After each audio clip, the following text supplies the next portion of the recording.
have Charlene Bernardo if there are any questions. Excuse me just a minute, please. Does anyone, any of the commissioners want to hold out any of the items from the consent agenda? Mr. Brown. Yeah, thank you, Chair Bursey. I would like to pull item 3B5, Saluma. Okay. Chair Bursey? Yes. Commissioner Byram, I would like to pull item 3B7, do call LLC.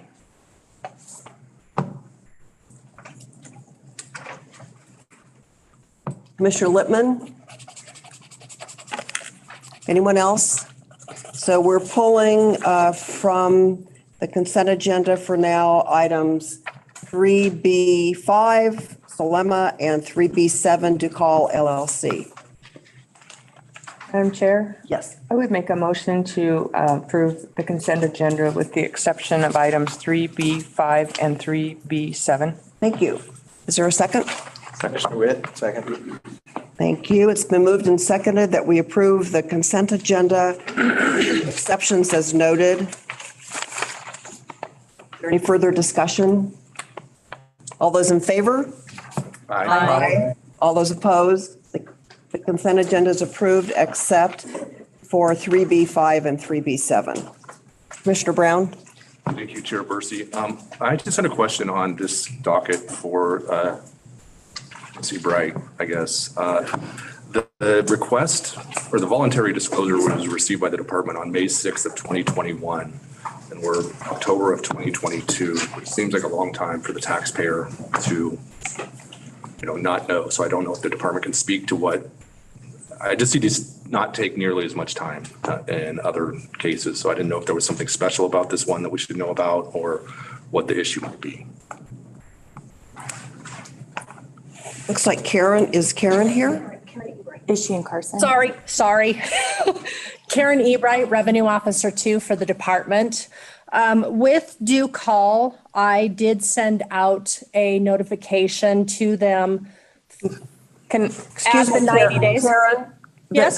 This is Commissioner Bursey.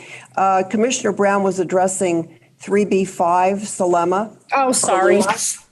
All right. Okay.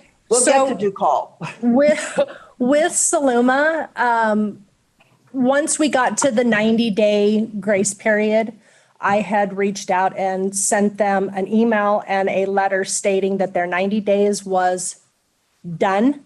They needed to get their stuff submitted. They were having issues. I guess Avalara has gone through multiple different people, so this kind of fell through Avalara's whatever. And so it did take a lot longer because Avalara has had a bunch of people leave their company.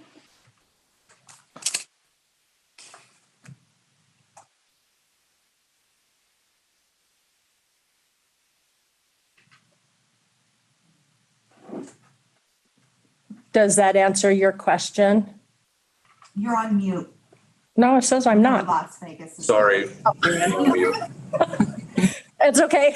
I guess my question is, would it be fair to say then that the department was waiting on the taxpayer rather than the taxpayer was waiting on the department? Correct. Okay, no problem. Thank you. You're welcome. Make a motion to approve. It's been moved to approve item 3B5. Saluma, is there a second? Commissioner Rhoda, second. And there's a second. Is there any further discussion on that taxpayer? All those in favor, please signify by saying aye. Aye. Anyone opposed? That's passed. Commissioner Byram? I have a question on Ducal LLC. This company, the nature of their business is selling disposable medical, dental, and personal care supplies to distributors. And since most of that is exempt, but it's also being sold to distributors, one way or another, it's exempt or it's a sale for resale.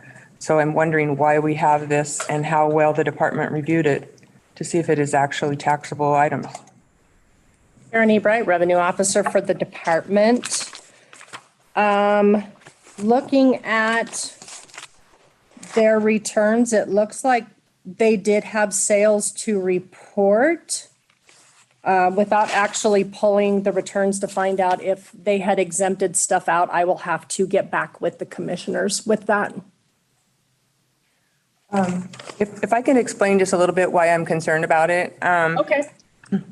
There are a lot of consulting firms that assist taxpayers in becoming compliant and reporting sales and use tax and a voluntary disclosure agreement. And we appreciate them doing that. That brings in a lot of revenue. But we should keep in mind, and I'm not necessarily talking about this consulting firm or any other consulting firm, but some, not all, have some contracts that are on a commission. And if they are receiving a percentage of what they saved in penalty and interest, it's incentivizes them to maybe overstate, in some cases, the taxable amount. We have a case that we're hearing today, very similar, where they're getting a large refund because of the sale of medical and dental and so forth. So we need to be careful that we review what they're saying when it looks like most of the things they're selling, they're not a retailer. They're selling to distributors who then sell. And so one way or another, I doubt that these are taxable, and I would not move to approve this one until the department takes a closer look. Okay, thank you. I would make a motion that we do not approve at this time. Thank you. There's a motion to not approve the taxpayer Ducal's application for waiver of penalty and interest. Is there a second? Commissioner Witt, second. It's been moved and seconded. I Is just there any have one question. further discussion? Yes. Is proper procedure to deny it, or should we just continue it? Rosalie Bordelev for the record. It depends what you're looking at doing. Commissioner Byram, if you would like to relook at this with more information, then I would recommend tabling it at this point. Which is, I think, what you're going for with the not approving it as not denying it.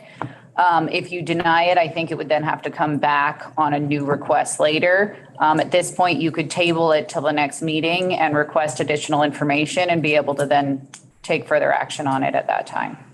Okay, so if I withdraw my request and withdraw the second, then The second agrees to amendment. to table it and seeking more information on having the department take a closer look at whether things are actually taxable that they're reporting. Good. Commissioner Witt, Yes. are you seconding? I'm very good. Second. It's been moved and seconded to table Ducal LLC. Is there any further discussion?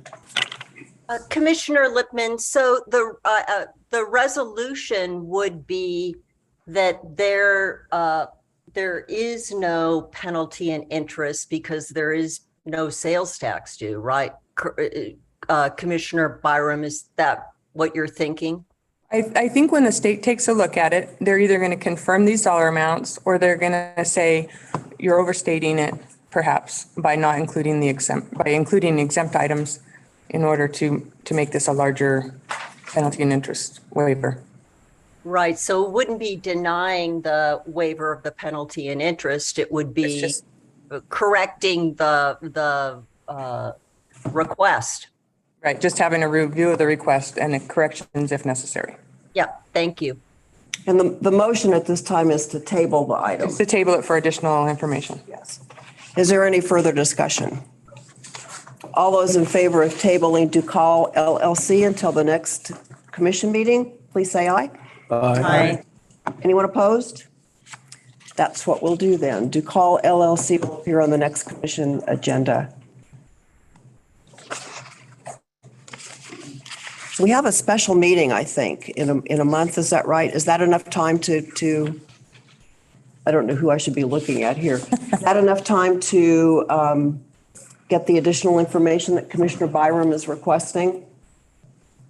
Madam Chair, Lizette, please. Hi, good morning. For the record, Lizette, our sales tax manager, we would probably need to refer the case, the account to audit so that audit can review it more thoroughly. So it might need a little bit more time depending on how much time audit has. So December should be fine. If that's We're not requesting a full audit of the company, just a review of what they've requested. right. They would review the returns. Previously that was the procedure the department had. Then it was moved over to revenue for the revenue officers to review. But it would be we would just ask audit to review it for us, but not it. So you're saying that 1 month is not enough to perform that? It depends on audit if they have enough people. I don't know if Melissa Gardner is on. She's an audit supervisor up north. She's the one that helps us review these. And if more additional information is needed from the taxpayer, because they just provide us the returns. So if more information is needed from the taxpayer, I don't know if that'll be enough from the taxpayer as well. Rosalie, do we need to amend the motion then? The motion was to have it appear at the next tax commission meeting.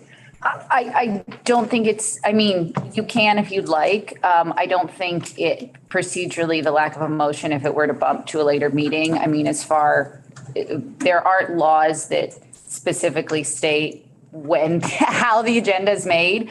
If you would like, for clarity purposes, to amend the motion or make a new motion to direct staff to bring it back once this has been completed, once the review's been completed, whatever the soonest meeting that can be completed by. So if it's not done by the one in a month, it'll come back in December.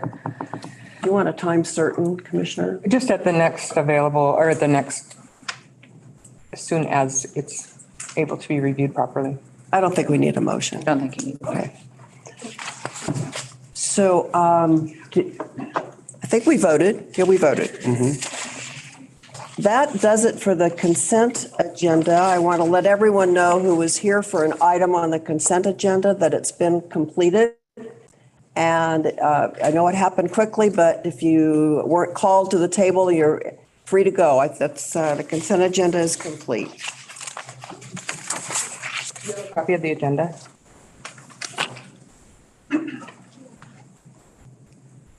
We have a copy of the agenda. What's your case? What's the name of your case? Donut time. You're free to go. Yeah, yours was approved. It was approved. Yours is approved. It was part of a group that we approved as one. I see. Okay, thank you. You were on the consent agenda. We handled it all in one big motion and it was a yes. So you're good. When can we expect some information on that? Who would be responsible to talk to this gentleman? Lizette, thank you. We are going to agenda item number 4, which is the Division of Local Government Services. And the first item on that part of the agenda is, am I taking your job? It's okay. Jump in if you want me to. Do it. Go. Okay. Thank you, Madam Chair. For the record, Yvonne Navarez-Goodson, Chief Deputy. Under agenda item number 4A, we have the review and consideration to approve an addendum to Bulletin 212, 2023 to 2024 for agricultural land value and open space property procedures to include tables relating to the valuation of open space golf course land and improvements. And on behalf of the department, we have Cheryl Erskine, I think also in Carson City. Is Cheryl available to us in Carson? Good morning. This is Jeff Mitchell for the record. Unfortunately, Cheryl seems to be dealing with some of the issues that many of our members are dealing with. She is unable to join us, so I will be taking her place. This morning, I would like to present for your review and approval the 2023 and the 2024 golf course table addendum to the Agricultural Bulletin 212, which was approved by this commission on May 2nd, 2022. This addendum is prepared in accordance with NRS 361A.225 and is being presented now due to a constraint within the NRS that we need to use the most recent consumer price index tables, which are not published until July of each year. This prevents LGS from updating the golf course land values in time for the May Tax Commission hearing. And so this addendum is to update those tables to make that available to the assessors. The July 2022 CPI amount of 313.951 resulted in a factor of 1.63, which is applied to the 2004 taxable per acre value. With that, you get a taxable per acre value of $4,662. This proposed value increase results in a 1.8% change over last year. The second table and the third table are updates from the Marshall and Swift cost factors. And with that, I am able to answer any questions that you may have and would ask for your consideration and approval of these tables. Thank you, Jeff. Are there any questions? Mr. Brown. Yeah, thank you, Chair Bursey. Mr. Mitchell, I'm not sure if I'm not reading this right or if I'm just confused, so I apologize in advance. But on page 4 of the package, it says page 34, component cost per whole. And it lists the tax year 2022, 2023 for low, medium, and high cost. And then it has tax years 23, 24.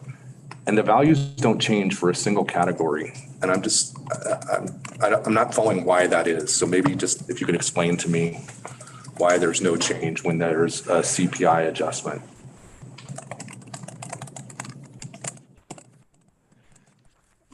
I want to make sure I'm looking at the right. Page 4 of our package, but the document itself says page 34, component cost per whole. Yes, so these are the most recent updates from Marshall and Swift. If we compare them to last year, there was actually a fairly significant increase from the cost from last year. The cost per whole are found in 2 different sections within Marshall and Swift. So these are the most recent, and these have been updated values. And the executive summary that is provided, and I can go over that in a little bit more detail if you would like.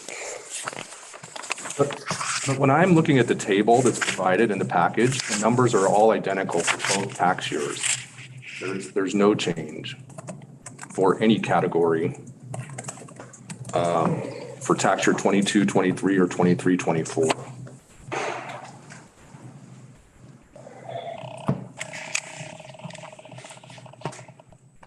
Wish I had a great answer for you off the top of my head, but I would need to go and look at the source documents in a little bit more detail to understand why on those.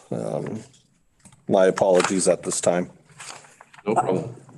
Commissioner Brown, would you like Mr. Mitchell to take a few minutes and see what he can find out for you and come back to this? I mean, I'm afraid that I might be misunderstanding it and I'm just not clear. It just doesn't make sense to me that it's the same. And if it's fine, okay. I understand there's a timing issue related to this, so maybe you can take a few minutes and we could consider it at the end of the meeting. Yes, did you hear that, Mr. Mitchell? Commissioner Brown asks if you can take some time while we're addressing other agenda items and see if you can have an answer for him before the meeting's over. Absolutely. Thank you. We'll table this item then for a few more agenda items. Thank you. Thank you, Madam Chair. Again, Yvonne Navarez-Goodson for the record. The next agenda item is 4B. It's a determination and allocation of certification of centrally assessed 2022-2023 unsecured and 2023-2024 secured unitary property valuations and assessments pursuant to NRS 361.320, NRS 361.321, and NRS 361.323. For the department, we have Soren Papa. Thank you. Good morning, Madam Chair and members of the Commission. My name is Soren Papa. My name is Soren Papa, and I'm the supervisor of the Centrally Assessed Properties Division of the Department of Taxation. And before you is the 2023-2024 secured roll and 6-month QIP, as well as the 2022-2023 unsecured roll and 12-month QIP. Based on information provided by taxpayers pursuant to NRS 361-318, as well as other research to verify data conducted by the utility analyst at the department, we have established the taxable and assessed value of property of an interstate and intercounty nature for review and approval by the Commission. Centrally assessed industries operating within the state of Nevada include airline companies, electric companies, gas and pipelines, railroads, private rail car lines, and telecommunication properties. If you wish, I could either provide summaries by industry, or I could go company by company, or answer questions. I will defer to you. Commissioners? Chair Bursey? Yes. Commissioner Byram, I have a couple questions. Mr. Popa, if you were to turn to page, it's 12 out of 128 in our package, and it's page 9 in yours. It's the Nevada Department of Taxation, Taxpayer, Alaska Airlines. This is for an example. Okay. So are you on Alaska Airlines? Trying.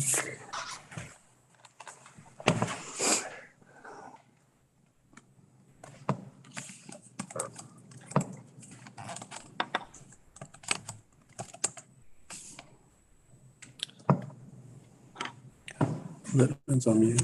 Commissioner Lippman, you're on mute. Commissioner Byram, could you please repeat the page number? So, Of our packet, it's page 12 out of 128. thank you. And their numbering system has this as page 9 of the Alaska Airlines individual page. Are you with me, Mr. Popa? I'm getting there right now. I apologize for the slight delay.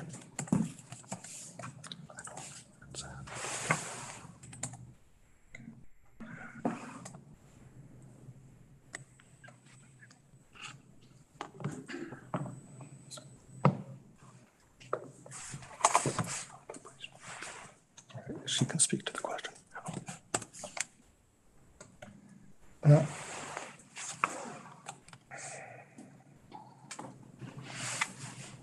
It's a tax commission.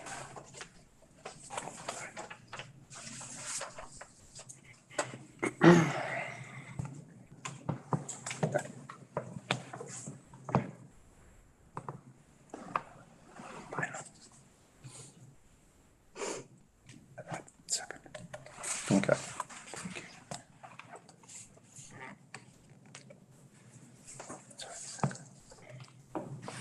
Okay, we have Alaska. What was your question? Okay, and this doesn't concern the valuation, but it does concern the analysis towards the bottom of the, you have an analysis at the bottom? Yeah. When you compare the current year valuation of 23,224,000 to the 2021 tax year of 29,254, the Yes. current year is closer to 79%. It's your formulas are backward. You have it at 125.96%. But what you're trying to do is analyze what the current year is compared to prior years. So the current year is a numerator. I understand.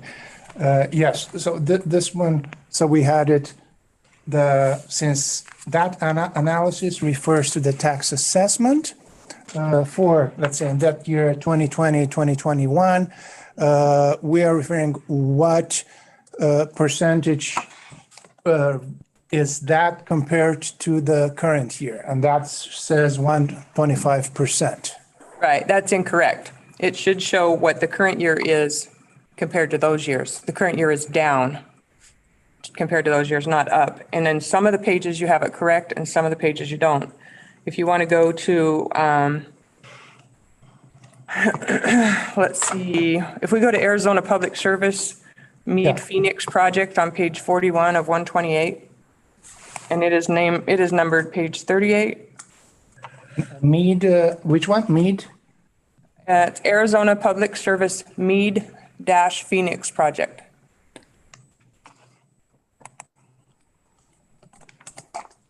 Yeah.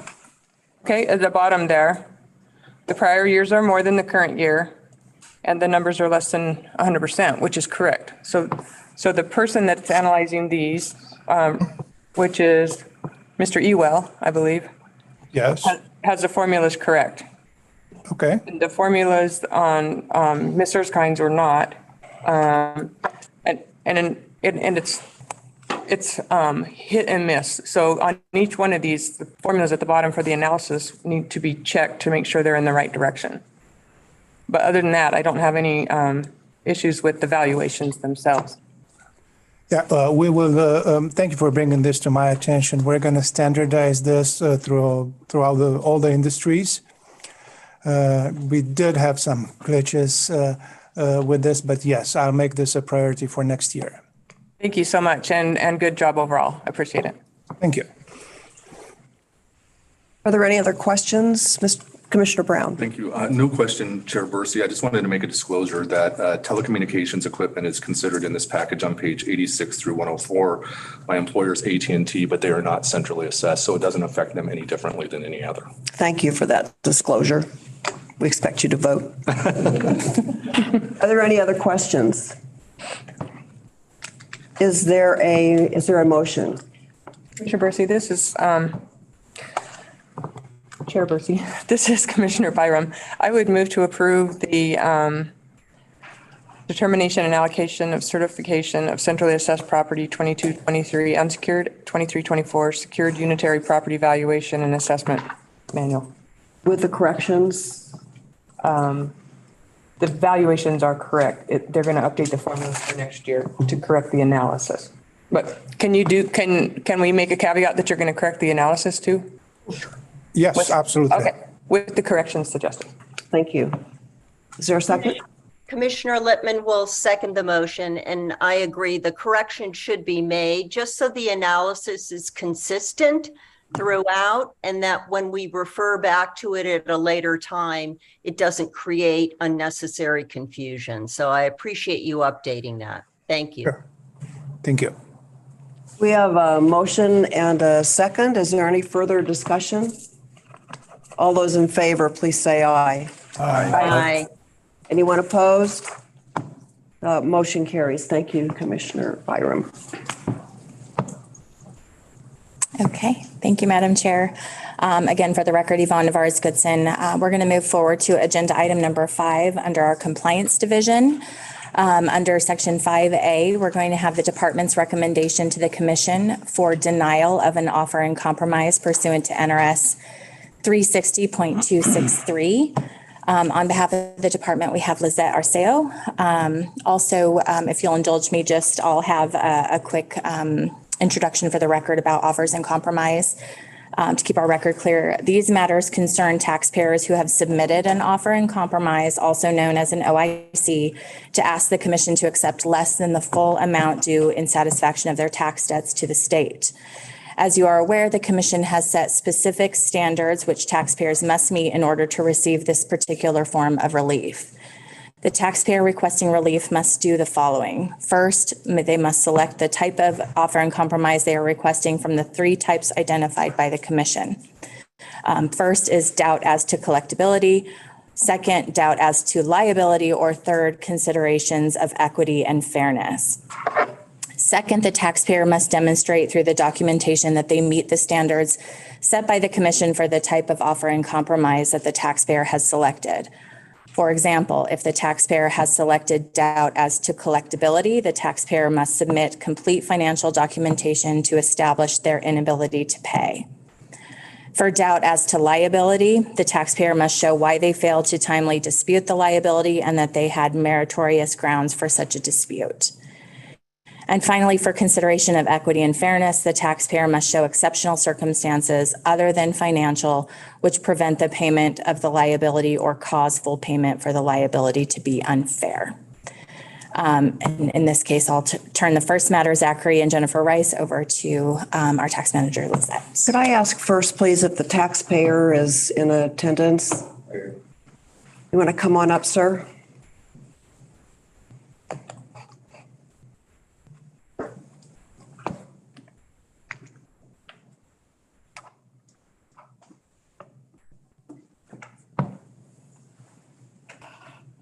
Lizette? Good morning. For the record, Lizette Arceo, tax manager for the department. Zachary and Jennifer Rice have submitted an offer in compromise for the sales tax paid for the purchase of the 2018 Access T23 boat. The offer is to pay $590.44 on the tax assessed of $5,904.38. The full tax has been paid. The stated reason for the request is doubt as to liability. Mr. and Mrs. Rice stated the purchase of the boat from an out-of-state seller is not a taxable transaction, as the transaction was an occasional sale pursuant to NRS 372.320. Additionally, the seller's primary business is sports instruction, and the seller is not a broker nor a dealer. The department's recommendation is to deny the offer presented by Mr. and Mrs. Rice, as they do not have sufficient documentation to support the transaction was not a taxable transaction. In addition, Mr. and Mrs. Rice's stated reason is doubt as to liability. However, this reason does not apply as the Nevada Tax Commission affirmed the administrative law judge's findings of facts, conclusions of law, and final decision that was issued on March 5th, 2021. The Nevada Tax Commission rendered the final decision on December 6th, 2021. Therefore, there is no doubt as to liability. Furthermore, pursuant to the Nevada Revised Statute 360.263 and the Nevada Administrative Code 360.438, there is no liability to compromise. Finally, since Mr. and Mrs. Rice disagreed with the final decision rendered by the Nevada Tax Commission on December 6, 2021, the appropriate course of action for the Rices was to petition for judicial review pursuant to Nevada Revised Statute 233B.130. Therefore, it is recommended that the department deny the offer presented by Mr. and Mrs. Rice for the Access 2018 Access T23 vote. I'm happy to answer any questions from the commission. Before we go to Mr. Rice, are there any questions of Lizette? Not yet. It's your turn, Mr. Rice. Would you identify yourself for the record, please? For the record, my name is Zachary Rice, and my wife and I, in the summer of 2020, we purchased a boat. When purchasing the boat, we relied on the guidance given by the Department of Wildlife website as far as whether or not a tax would be due.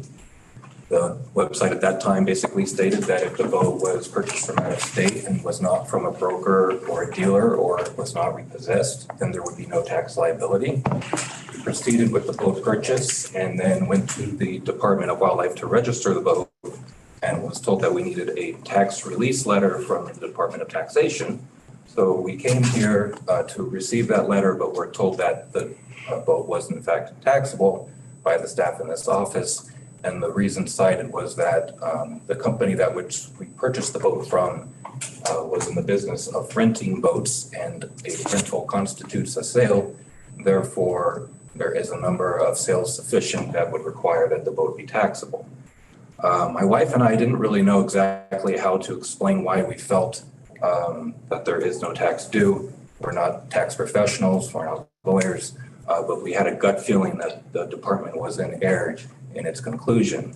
So that was 2 years ago. I'd like to go back to 1985, in which there was an individual who purchased an airplane from a company who was in the business of selling airplanes. So during that purchase, the individual felt that they did not owe a tax. The tax department said that they did. He purchased an airplane from a company making airplanes. That's what they're in the business of doing, so the tax must be due. The individual, went through the entire process, presented before the commission. The commission ruled against that individual and found that the tax is due. That case went all the way to the Nevada Supreme Court, and the Supreme Court actually ruled in favor of the taxpayer. And I'd like to read the last paragraph of the Supreme Court ruling in that case. The Tax Commission's interpretation of the definition of occasional sale would make the exemption available only in rare circumstances and not merchants at all. Such an interpretation would largely nullify the occasional sale provision and thereby violate the rule of statutory construction that effect should be given to all the statute's parts. Accordingly, we hold the language of the exemption was intended to cover the circumstances of this case. The circumstances of that case was that the airplane that was purchased was a Cessna that the company owned in order to fly themselves around to sell the other kit airplanes that they were in the business of making and selling. So because that the sale of the Cessna was not similar in number or scope or character, then per the law, the no sales tax or use tax would be due on that particular sale. It took the Supreme Court of Nevada to have to point this out. And again, the commission incorrectly ruled on that back in 1984.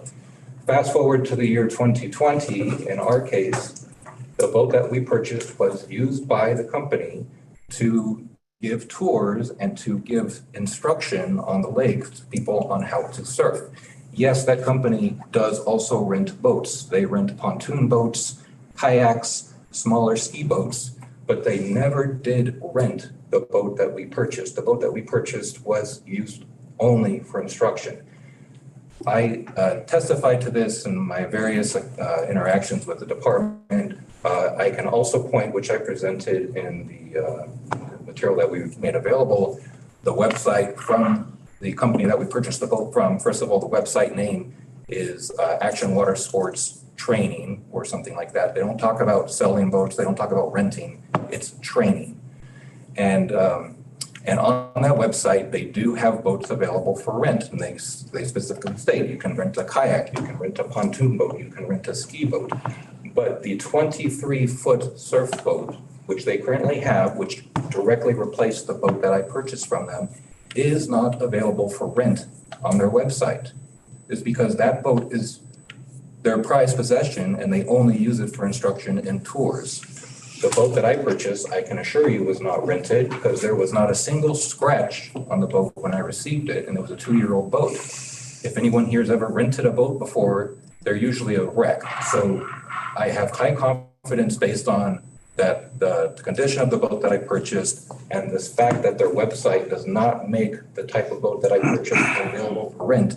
In my opinion, it's clear that there should be no tax due on this particular transaction, citing back to the exact, well, not exact, but very similar circumstances to the 1984 case. So with that, I am available for questions. And if there are no questions, I actually am asking for the commission to move to completely refund the entire tax that was paid. And in this case, I actually agree with the department.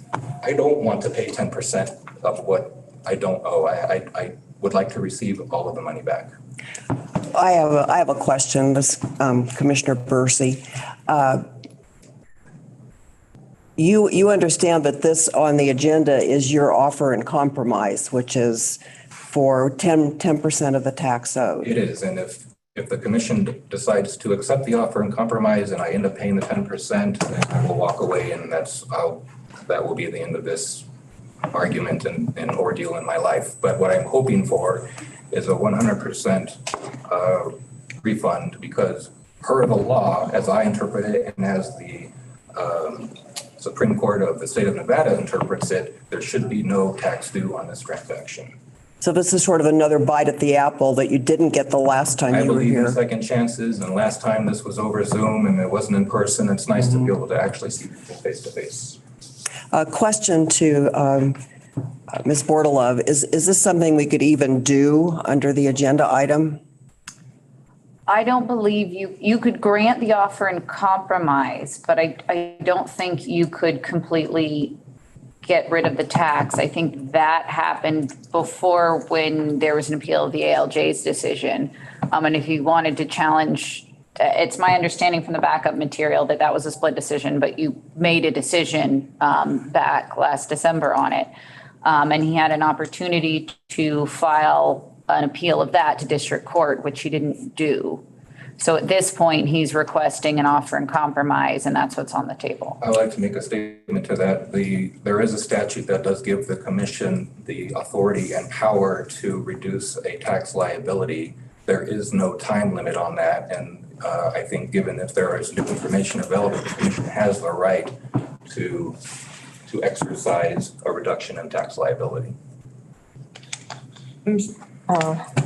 Yes, ma'am. I have a question for Rosalie as well, Ms. Bordelove. This is a procedural question and not on the merits of the case. The tax commission has spoken and ruled that this was taxable, and a window of time has closed to appeal to the district court or petition for redetermination from district court.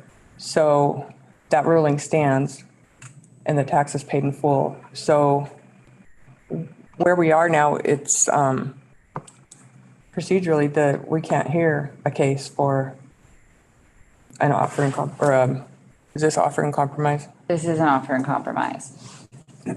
And that was one of the reasons I believe Ms. Arceo was recommending denial of the offer and compromise, because the tax is paid. And if I may just clarify some of the comments that I made at the original hearing, I had concern about the occasional sales exemption because I've dealt with that in the past with other situations years ago, decades ago, honestly. But for an occasional sale exemption to apply, you would have the seller would have to be in Nevada because that's a Nevada law. An out-of-state seller, the state of Nevada doesn't have the ability to reach their arm over the state border and audit an Idaho company unless they specifically are in business in Nevada. And so that as to the seller, had that transaction taken place in Nevada, then that analysis could be done as to the seller. But as the buyer, an occasional sale exemption of an out-of-state vendor doesn't necessarily apply. And what I objected to was using an occasional sale exemption to argue the case and also how it was being argued. But the tax commission as a body has already ruled on that case and that it is taxable. There isn't any other exemption that would apply.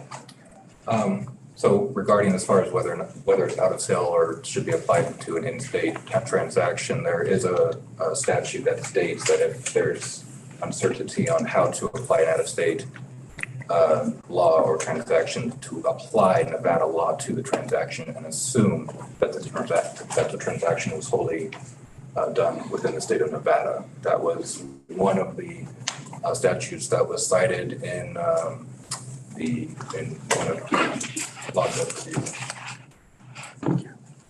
So I think the commission does have the right to apply that law if they make the assumption to handle it as if it were a transaction. And there is a statute, like I said, that allows you to do that. The commission does have the power to remove this tax liability. I know procedurally it doesn't fit within the normal rules and how things are currently done, but I feel it is the commission's responsibility to correctly apply the law. And although the timing might be very inconvenient to you, and trust me, 2 years is a long time to wait for me, I think we still have the obligation to try to make sure that this is done correctly. Well, I don't know that procedurally that's the case. I would have to ask our attorney, who I think is doing research right this minute. Do you want us to give you a few minutes? Sure, or if I can I don't have internet on this computer right now. Here, let me help you. I think policy speaking, though, Mr. Rice, that if anyone could come back to the commission a year or a month after an original decision is made on his appeal, that would not procedurally be correct. So I mean, I'm not going to opine on it until I hear from Rosalie.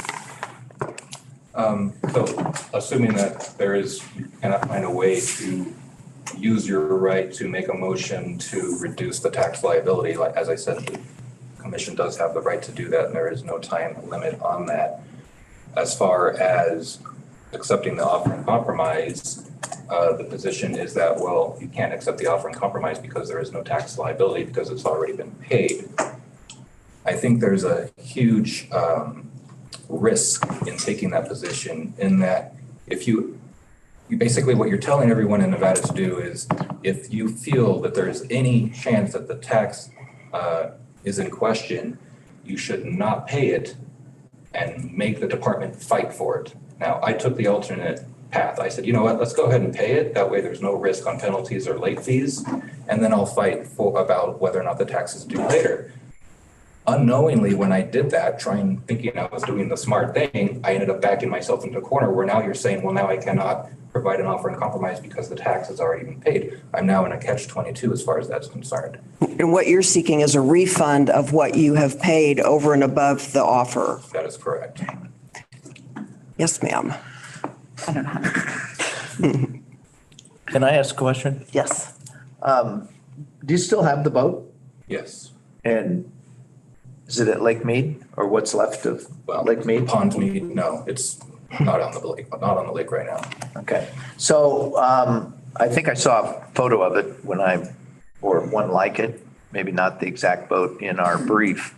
How'd you find the boat? I'm just curious there was some comment about you were looking for a boat with the thought as you went to purchase it to not have to pay tax. Yeah, so we were looking for a boat from a casual seller, not a broker or dealer. There were a number of boats that we identified that met what we were looking for. This one happened to be in Sandpoint, Idaho. We found the seller through a typical boat trading app. I forget exactly which one we were used, but probably Boat Trader or something like that. And the individual just identified them by their name. We honestly did not know we were dealing with an LLC until after we had made the offer and the offer was accepted, and we were trying to work out the details as far as, okay, here's where you send payment. Then they said, oh, send payment to Action Motorsports LLC. My wife and I took a step back and we said, well, wait a second, does this change the taxability issue? We verified with the Department of Wildlife. We actually called them and had a conversation, and they confirmed, yes, as long as it's not a boat dealer or broker, then it's still not going to be taxable. And per what I've researched and read, that is a correct stance. It is not a taxable sale. Did they know that it was an out-of-state dealer? Yes. I think what we need to do is wait for our legal counsel's doing some research to see what we can do. So, I mean, in looking at the statutes, they don't specifically mention it. They mention if it's already been paid that it can be considered satisfaction in full, but the offer and compromise provisions are all kind of contingent on the assumption that the department is using it as an avenue to collect something.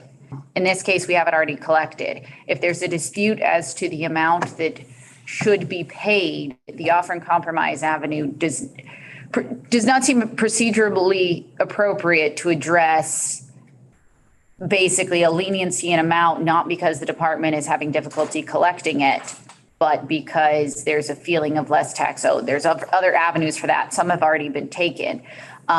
If you'd like to make a petition under the other statutes, and I'm not positive which they are at this time, because that's a separate ones to look for, that allowing the tax commission to at a later date make a reduction in tax if it feels appropriate, I think that would be a separate petition.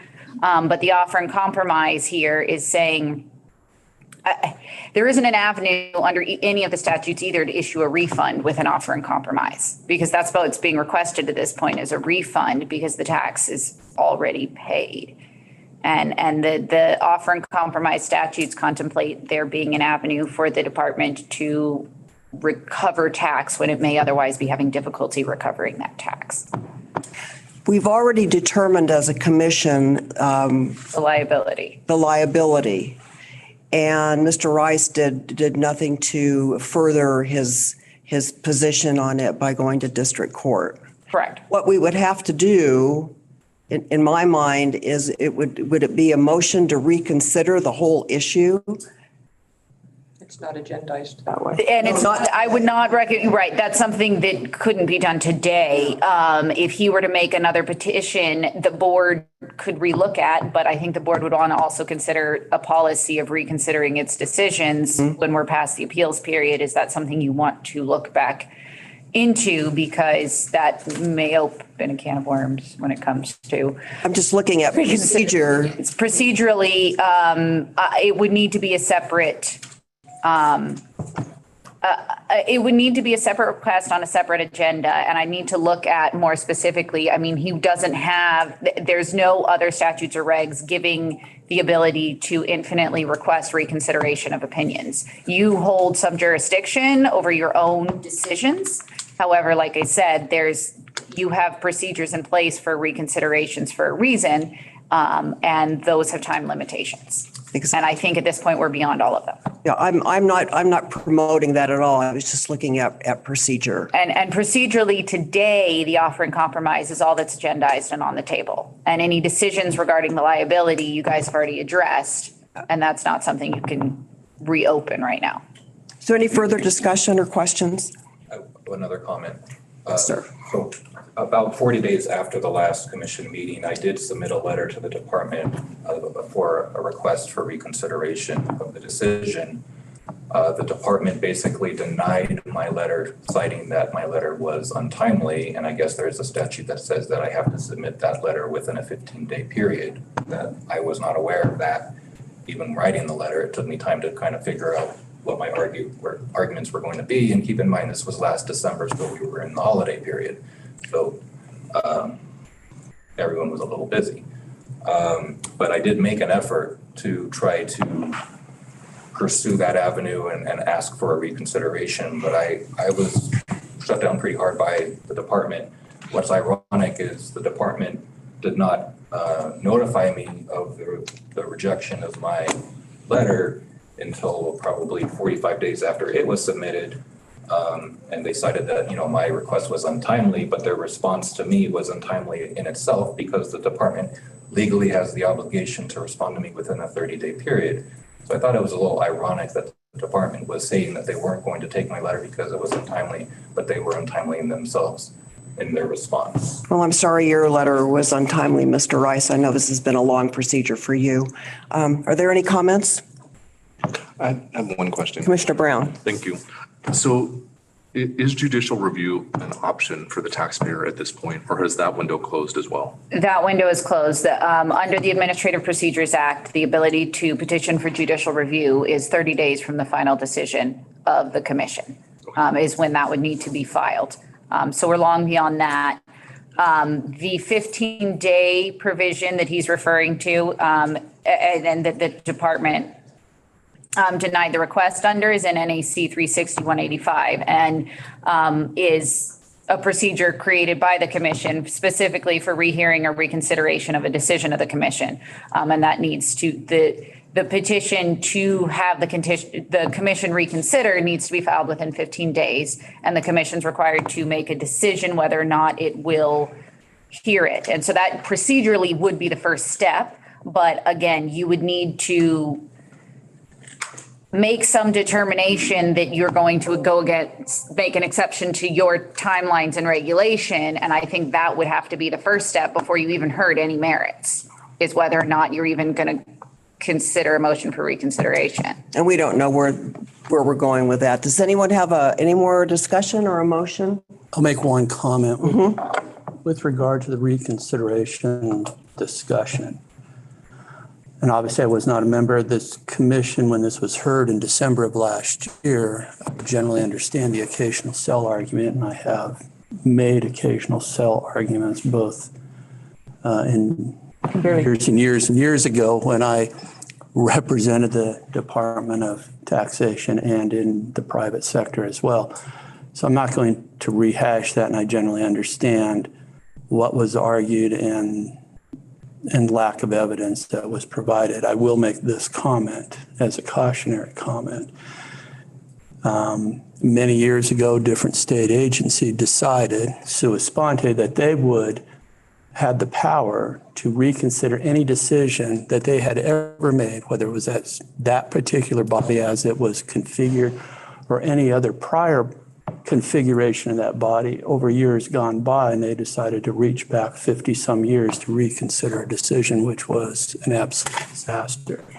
So I would say that I would strongly encourage that you follow the procedures you have in place with regard to reconsideration, because you will go down a road that you just simply can't come back from. So as I see this matter here, right or wrong on whether there is liability or was not liability in December of last year, the matter before us today is simply to accept or reject an offer in compromise, and that's all I'm willing to act on. And it's my understanding that the offer... Go ahead, Commissioner Lippman. No, go ahead. It's my understanding that the offer in compromise is really a request for a refund. Is that right, Mr. Rice? That's one way of looking at it, yes. Thank you. Thank you. Yes, Commissioner Lippman. Thank you. So I appreciate Commissioner Rotifer's comments, and I agree 100%. I think this matter has been asked and answered, and I would move to accept the department's recommendation to deny this offer in compromise. Thank you. Is there a second? Commissioner Rotifer seconds. Thank you. Commissioner Byram, did you have a comment? I have a couple of questions for Ms. Bordelot. When a taxpayer receives a denial of their request, which was originally done, I think in this case in December, they receive a letter that instructs them that they have a certain amount of time to appeal to district court for petition for redetermination. I am not positive what's sent. I'd have to see what's sent with it. I know that that's what's in the statutes, but yeah, I don't know if somebody in the department has a copy of what letter's sent. I don't know if it was in our packet. What I'm asking is, did he get proper notice that he had a time limit within which to respond? Let's see if there's a copy of the order here. Ms. Arceo says she's got an answer. Copy of it. For the record, Lizette Arceo, the notice that we do send out, the decision notice, it does have appeal rights for the taxpayer in that body. And it does state that pursuant to the statute, it doesn't specifically say, it doesn't spell out the statute. It says they have 30 days, but it does give them the appeal rights option. So if I understand right, you would have 15 days from the date of decision to request from the tax commission reconsideration. But when you receive your letter, you have 30 days from the date of the letter to appeal for a petition for redetermination. And that letter was received. He may not have known about the 15-day window because that's in the statute. You'd have to look up the statute. But he would have known about the 30-day appeal, right? Correct, in writing? Okay. That's just what I wanted to clarify, to make sure he was on notice of what his rights were when the window closed. Thank you. And that's it. Other questions? I ask a question? Yes, one more. I do appreciate the time that you're giving me, and my question is it really not possible for an offer in compromise to be made if the taxes was already paid simply as an effort to try to prevent any penalty or interest that might be accrued once the offer was accepted? It would have been a request for a refund rather than offering compromise. There's for a different purpose. Okay, and I'm assuming I'm beyond the time frame as that as well? Well, procedurally, you missed it by not appealing to district court in January. Yeah, you have to go back to January, what you should have done then. We feel your frustration, though. Honestly, sorry. We wouldn't be spending this much time on it if we didn't. I do appreciate that. So and maybe this question can be answered for me later. I'm just wondering if there is any path forward for me that would result in any type of refund. Well, I think that the department does not like to give legal advice. So what I would recommend to you is to look at the statutes and see if there were any recourse for you at all. Ms. Bordelov is whispering over here. I'm was just asking whether or not we had a vote yet on the. So it's been moved and seconded that we uphold the department's recommendation to deny Mr. and Mrs. Rice's request for an offer in compromise. All those in favor, please say aye. Aye. Anyone opposed?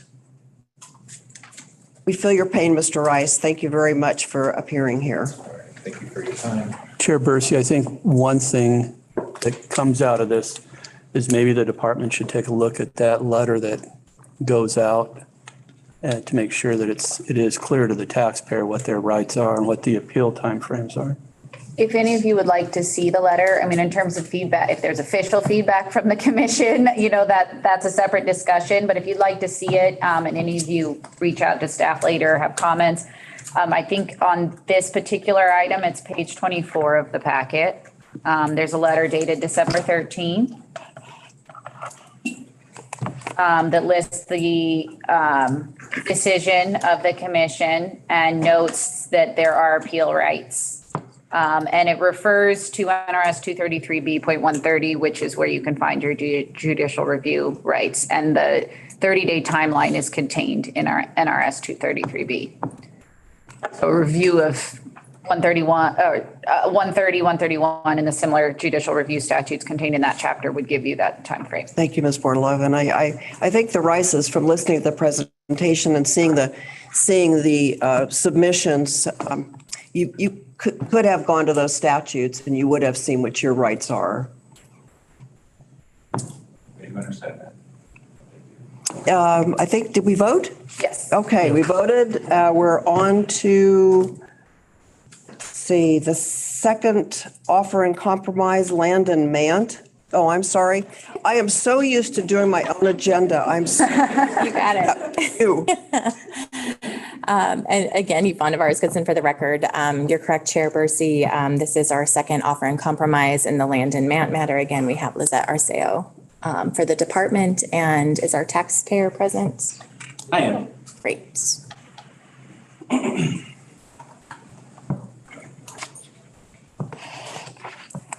Morning, Chair, Commissioners, and agents of the state. My name is Landon Mant, for the record. Excuse me, sir. I believe that the department makes the opening presentation. Oh, forgive me. I was excited. This is very exciting, I know. For the record, Lizette Arceo, tax manager for the department. Landon John Mant has submitted an offer in compromise for the debt on user-friendly solutions, which operates as a sole proprietorship. The business began operations on October 23rd, 2009, and continues to operate. The offer is to pay $2,000 in a lump sum within 30 days of approval by the Nevada Tax Commission. The current outstanding debt is $12,200.82, comprised of $8,395.62 in tax, $840.84 in penalty, and $2,964.36 in interest, calculated through October 31st, 2022. The reason stated for the request is consideration of equity and fairness. Mr. Mant states he was focused on custody battle with his ex-wife between 2014 through 2021. During that time, he also had health issues, and his business was affected by the statewide shutdown as he had to close his doors. The department recommends the Nevada Tax Commission deny the offer. The department's recommendation is based on the fact that the amount of the offer is unreasonable as it is too low. In addition, based on Mr. Mant's financial statements and bank statements provided, he has the ability to pay the liability in full in either as lump sum or through a reasonable monthly payment plan. Therefore, it is recommended that the Nevada Tax Commission deny the offer of $2,000 for the periods ending September 30th, 2016 through December 31st, 2021. I'm happy to answer any questions from the commission. Any questions before we go to Mr. Mant? Now it's your turn. May I also have accompanying me my bookkeeper? Do we have another chair that she could sit up here with me? Yes. Slide your chair up. I can scoot my chair on up. But I'm going to let him speak. Would you identify yourself for the record, please? Absolutely. My name is Jessica Rosa, and I am the bookkeeper at User Friendly Solutions. Thank you. Thank you for taking time to hear me.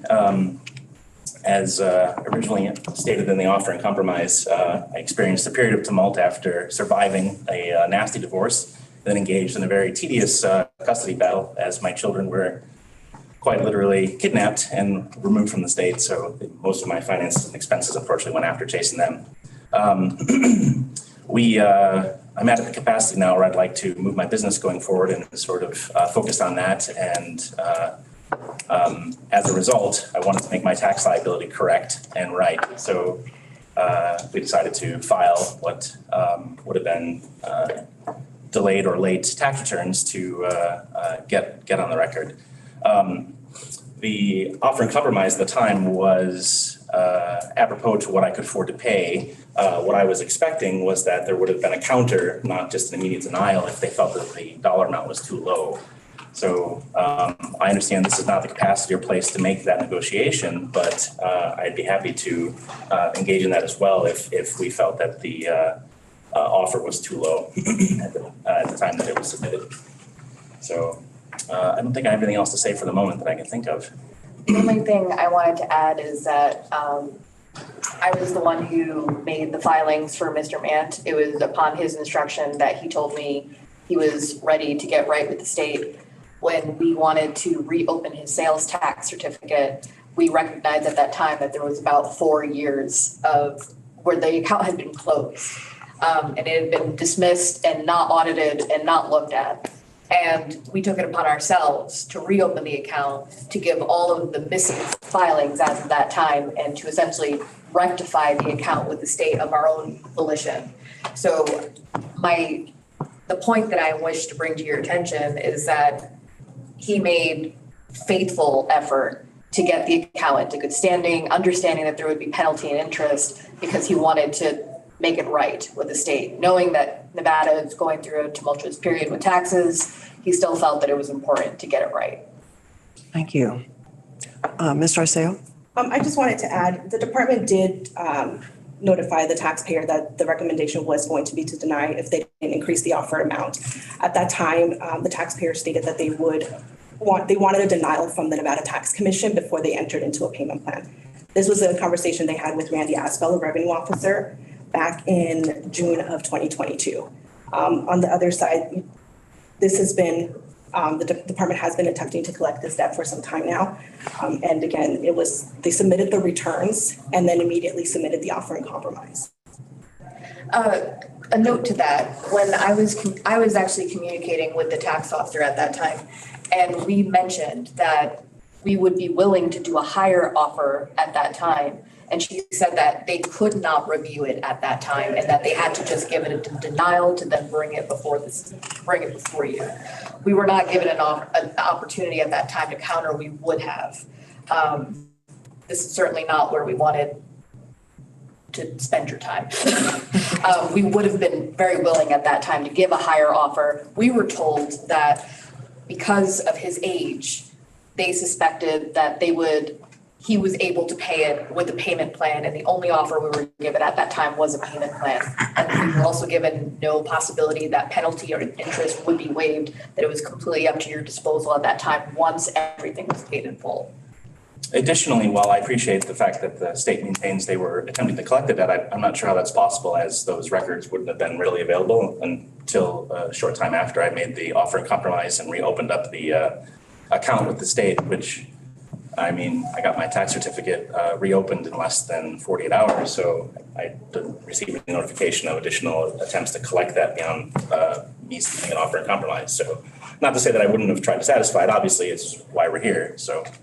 I don't want to put words in your mouth, sir, but your hope is that we would deny the offer in compromise so you can enter into a payment plan? No, that's not the hope. The hope was that they would accept the offer in compromise or open up a channel to negotiate to change the amount or go a different avenue. I'm hopeful that you do not deny the offer in compromise. If I'm being fruitful, I'm hopeful that you actually accept it, but I recognize that may be too low. So We understood that we had the option of a payment plan right off the beginning. So it would not be feasible for us to come here just for it to be declined to then go into a payment plan. We knew that right away. What we were hoping to negotiate here was if 2,000 is in fact too low, we would be willing to go higher, but we weren't given an avenue at that time to negotiate that. Ms. Byram. I'm reading in the documentation that state would consider if you were to pay the tax, base tax due, which is the $8,395.62, you could pay that over a period of time, whatever is reasonable. And once that's paid, you can request a waiver of the penalty and interest, which is, about $3,700, and request that waiver at that time. That would at least return to the state of Nevada and the taxpayers the money that you collected in a trust on behalf of the taxpayers. That would at least bring you current with the tax part. And then if you show consistent payments, the state is very willing to consider waiving penalty and interest. So that's in the packet. That's on the table. We did not receive that. Well, we've done this before, and I'm not sure if you want to rule on something just off the cuff, but if you were to accept a payment of a payment plan over, I think, up to 36 months or whatever that would come to in a monthly payment, pay off the base tax, then request waiver of penalty and interest at that point. Show that you've made consistent payments. You haven't missed payments or paid late or paid less than the amount. Then a waiver of penalty and interest is a decision that is nearly always approved under those circumstances. So if we were to reject this, you go back, you could work out that dollar amount. The state has to do a little review and sign off of it, come back to us. Base amount. And I'm not sure, we've done it before, but I'm not sure with that many changes if you can here during this meeting, just kind of for efficiency, approve of that.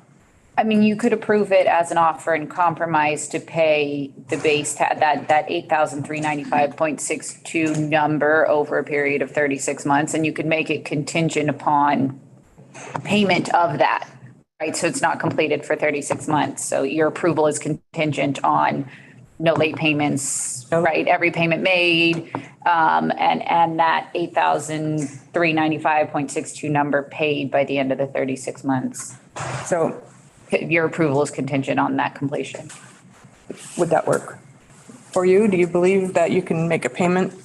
I do believe that that would work. The only other issue that I would bring up at this time is his books are up to date up to this point. We have paid first and second quarter, and now we're expecting to pay third quarter here in about a month of sales tax for the state of Nevada. There was one additional payment that we made in Q2 that we had originally diverted to the 2016 taxes.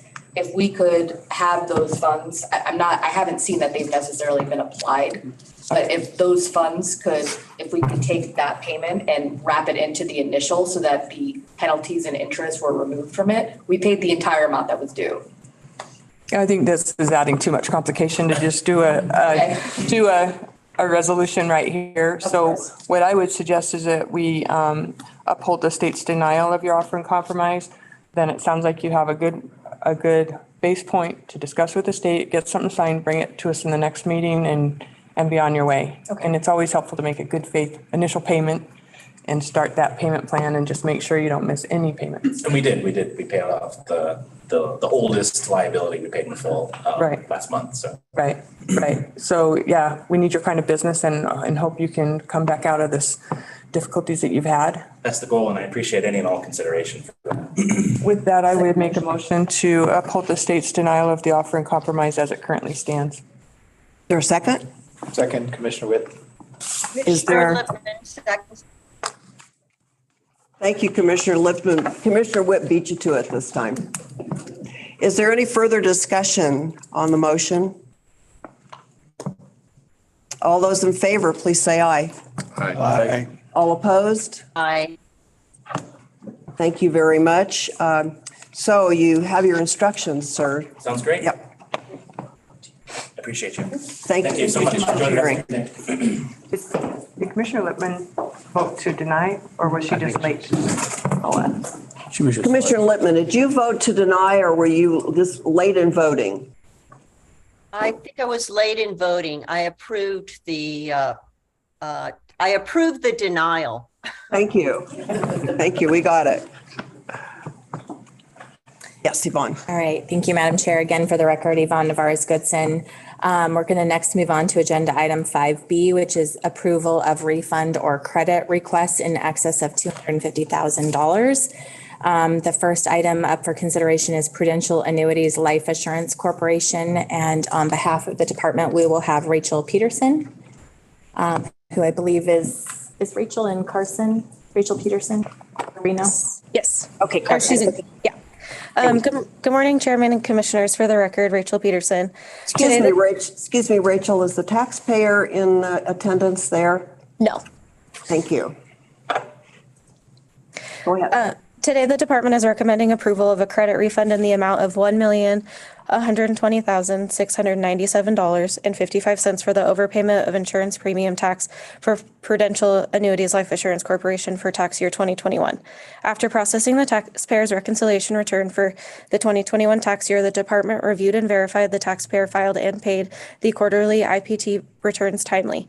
The taxpayer discovered when filing their annual reconciliation return for the tax year 2021 that an update to their system caused an error in which they reported all of their deferred annuities written for the period, resulting in an overpayment of the tax amount of $1,120,697.55. The department reviewed and verified the taxpayer's credit as a true overpayment and should be granted a refund per NRS 680B.120. I'm available for any questions that you may have. Commissioners, open for questions. I don't have a question so much as a comment, and this is a comment that I made last time we met. And it's not that I'm against this refund request. I guess the comment that always pops into my mind is more about, this one is a product, I guess, of a a system update.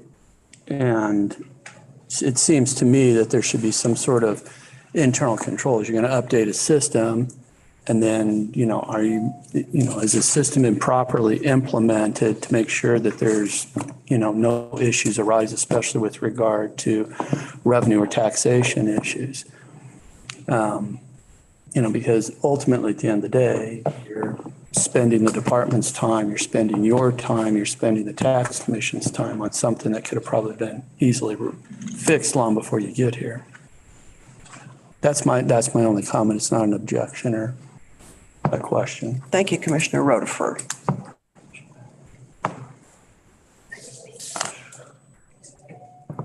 Chair Bursey? I did notice, Commissioner Rutherford, in response to your comments at the last meeting, the department did issue a memo. I think you likely saw that, and kind of addressing this repeat issue. One of the things that I was surprised about from that memo is that there apparently is no statute of limitations on these refunds. And I do think that is something that obviously it's a statutory issue, but it's just something that should be on someone's radar. Thank you, Commissioner Lippman. With that, I will move to approve the refund for Prudential Annuities Life Assurance Corporation. Is there a second? Commissioner Rutherford, second. We have a second from Commissioner Rutherford. It's been moved and seconded to approve Prudential Annuities Life Assurance Corporation's request for refund. Any other discussion? All those in favor, please say aye. Aye. Aye. Aye. Opposed? Passed unanimously. Thank you, Madam Chair. Again, for the record, Yvonne Navarez-Goodson. Moving on to agenda item 5B2. Again, the commission will consider the approval of a refund or credit request in excess of $250,000 in the matter of KCAL Incorporated doing business as Spearmint Rhino. And on behalf of the department, we have Chris Corrello. And I'm not sure if the taxpayer is present.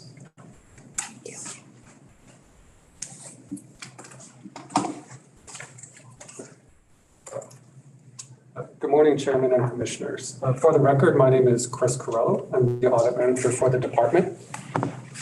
So the taxpayer filed a credit refund request on February 26, 2015 for $1,046,254.69 for a difference in sales tax paid on complementary items rather than use tax that should have been paid.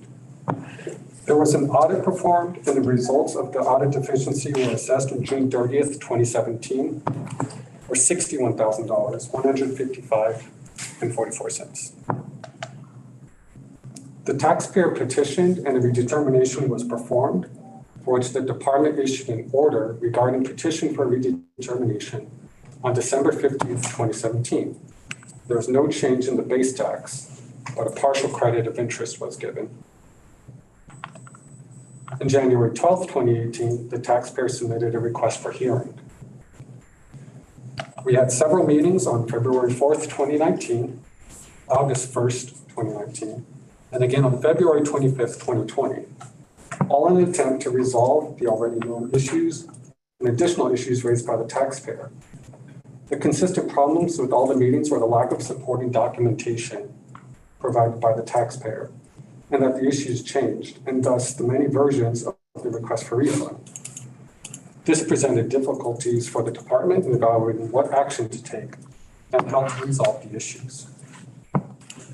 The ultimate result was that the taxpayer and the department agreed on outcome and resolution of the issues which generated a refund of $316,883.26. The last remaining issue, whether the taxpayer should receive any interest on the refund.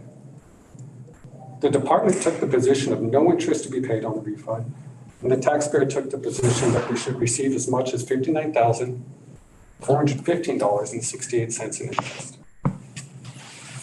The hearing was held on May 6th, 2021, to determine whether interest should be allowed and how much of that interest would be, or if the taxpayer was careless and the interest should be denied. Ultimately, that was decided by the decision rendered on August 10th, 2021. The outcome being that the department citing of NRS 665, barring the taxpayer from receiving interest on its refund claim should be upheld. All that remains is for the commission to review and approve the refund as determined. Thank you. Good morning, Commissioners. Vivian Rakowski for Cake Health, doing business as Spearmint Rhino. And we're here to request that the commission. Wait, you're not with the department anymore? Commissioner Percy, I'm now with the department. And I'm here today representing. Welcome. Thank you. We would request that the commission approve the refund. Thank you. Are there any questions? Is there a motion, please? Commissioner Rotifer makes a motion to approve the refund. Thank you. There's a motion to approve. Is there a second? Second. Commissioner Byram seconds. Is there any further discussion? All those in favor of approving the refund request of KCAL Inc., DBA Spearmint Rhino, please signify by saying aye. Aye.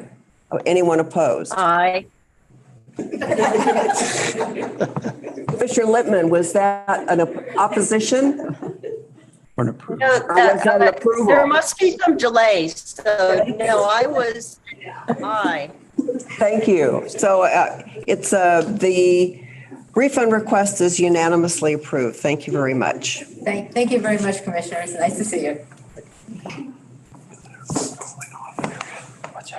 All right. Thank you, Madam Chair. Again, for the record, Yvonne Navarez-Goodson. The last matter for consideration under 5B for the approval of a refund or credit request in excess of $250,000 involves Central Shared Services, LLC, doing business as Far West Supply Chain. And again, on behalf of the department, we have Chris Corello. Thank you. Not sure if Corello. Yeah, again, for the record, Chris Corello with the department. So Far West Supply Chain submitted a credit request in the amount of $2,410,784.60 for 7 hospitals located in Clark County, Nevada, on or around August 2020. The taxpayer uses an electronic data interchange and sent a worksheet detailing the items purchased and the associated price. The department reviewed the worksheet and researched each line item to verify the associated item was subject to tax. Most of the items in the credit request were considered medicine, prosthetic devices, or durable medical equipment, and were reported to the department as use tax or had sales tax paid at the time of purchase. The review was completed for the sales and use tax periods of April 1st, 2017 through March 31st, 2020. I'm sorry, there's a lot of shuffling going on and I'm having really a lot of problems hearing. Thank you. You want me to start over from the beginning? Court reporter, would you like Mr. Corello to start over in his presentation? That would be helpful. Thank you. I don't know what the shuffling. Yes, thank you. No one is sitting next to me. So Far West Supply Chain, they submitted a credit request in the amount of $2,410,000, $784.60 for 7 hospitals located in Clark County, Nevada, on or around August 2020. The taxpayer uses an electronic data interchange and sent a worksheet detailing the items purchased and the associated price. The department reviewed the worksheet and researched each line item to verify if the associated item was subject to tax. Most of the items in the credit request were considered medicine, prosthetic devices, or durable medical equipment, and were reported to the department as use tax or had sales tax paid at the time of purchase. The review was completed for sales and use tax periods April 1st, 2017 through March 31st, 2020. The review reduced the requested refunds by $79,712.49. resulting in an overall refund of $2,331,072.11. The department recommends approval for the refund, and I am available for any questions. Thank you, Mr. Crowell. Commissioner Byram has a question. I would just make a disclosure that I used to work for Ryan LLC, the company that's representing the company here, the client here. I don't believe that impacts my decision-making at all. Thank you. Thank you for the disclosure. And also, this is the exact type of items, I think, that were part of the other waiver of penalty and interest, or the voluntary disclosure agreement. So that's why I would be concerned, just because it can add up fast. But I don't have any questions. I would move to approve this refund for Central Shared Services. Is there a second? Second. Commissioner Witt. Thank you, Commissioner. Is there any discussion or any questions? Hearing none, I'll call for the motion. All those in favor, please say aye. Aye. Commissioner Lippman. Thank you. All those opposed? The motion carries. Thank you. Would anyone object to a 10-minute break? Okay. We'll come back at 10:40.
I'm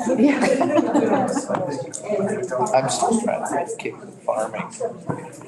Just work. I know. This is my tax thing is kind of like my. Commissioner Lippman, are you back? Interesting because. That is a no. I take that as a no. It gives you a item there, perspective, but it is. There you are. For a lot of stuff. Side. We're going to call the meeting back to order. It's 10:40. And I asked Yvonne if Mr. Mitchell was ready to report on the item that we left earlier this morning. It was the agenda item, review and consideration to approve an addendum to Bulletin 212. And I believe it was Commissioner Brown's question. So, Mr. Mitchell? Thank you, Jeff Mitchell for the record, and I appreciate the patience of the commission, especially with me not being Cheryl. She would have been excellent and been able to provide a concise and complete answer to your question, Commissioner Brown. You were correct when I was looking at the executive summary, which is on page 3 of your packet, the component cost per whole tables where we have the low cost with the GCM, which is a golf course multiplier of 1.07, and then the table below for the 23-24, where it has the golf course multiplier of 1.02, where the numbers were exactly the same. The executive summary should have pulled in the tables that are being approved, which are page 4 and 5 of your packet there. Page 5 has the numbers that the 23-24 table should have been. It is the third table down, where it says the components cost per whole 01-2022 with a Marshall and Swift gross golf course multiplier of 1.02. The first number in that table is 6,170. Those numbers should have been in your executive summary table.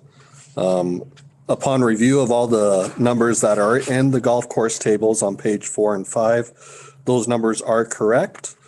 And I would ask for approval of pages 4 and 5 in your packet.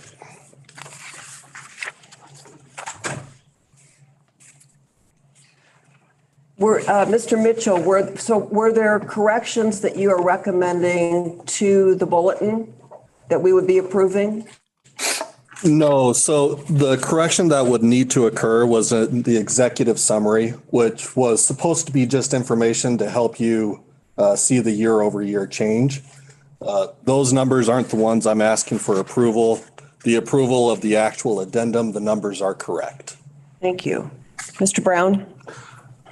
Yeah, I think I understand. So it's the executive summary. That the issue that I have, Jeff, to be honest, is I'm having a hard time telling which page, because page 4 of the package is not page 4 of the material, if you know what I'm saying. So page 4 of the package,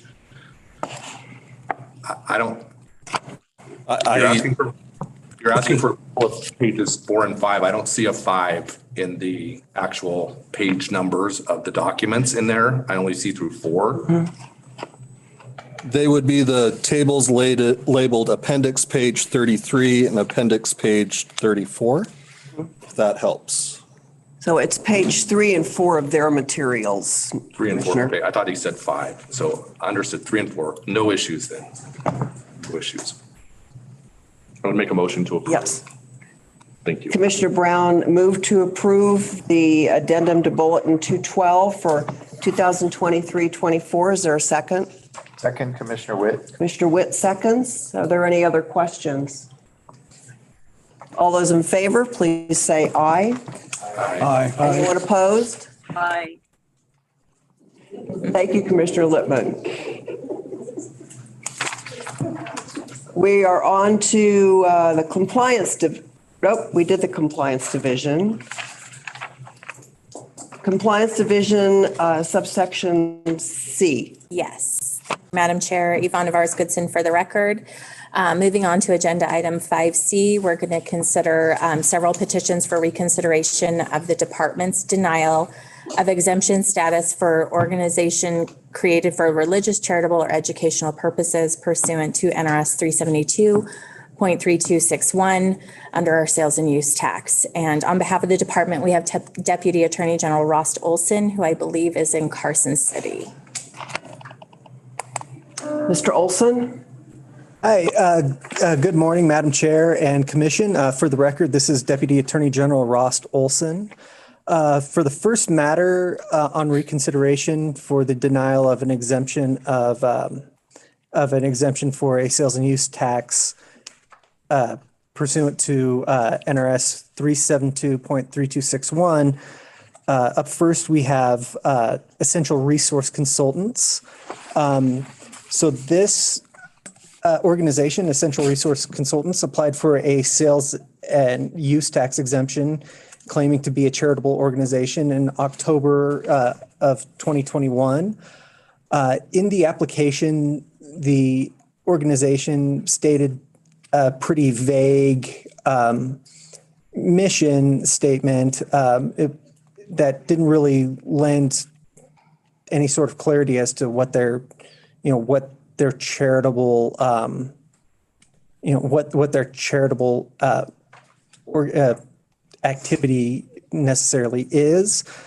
The following month, after reviewing the organization's application, the department sent the organization requesting additional information regarding their finances to see if we could decipher what their charitable activity is. Toward the end of January, toward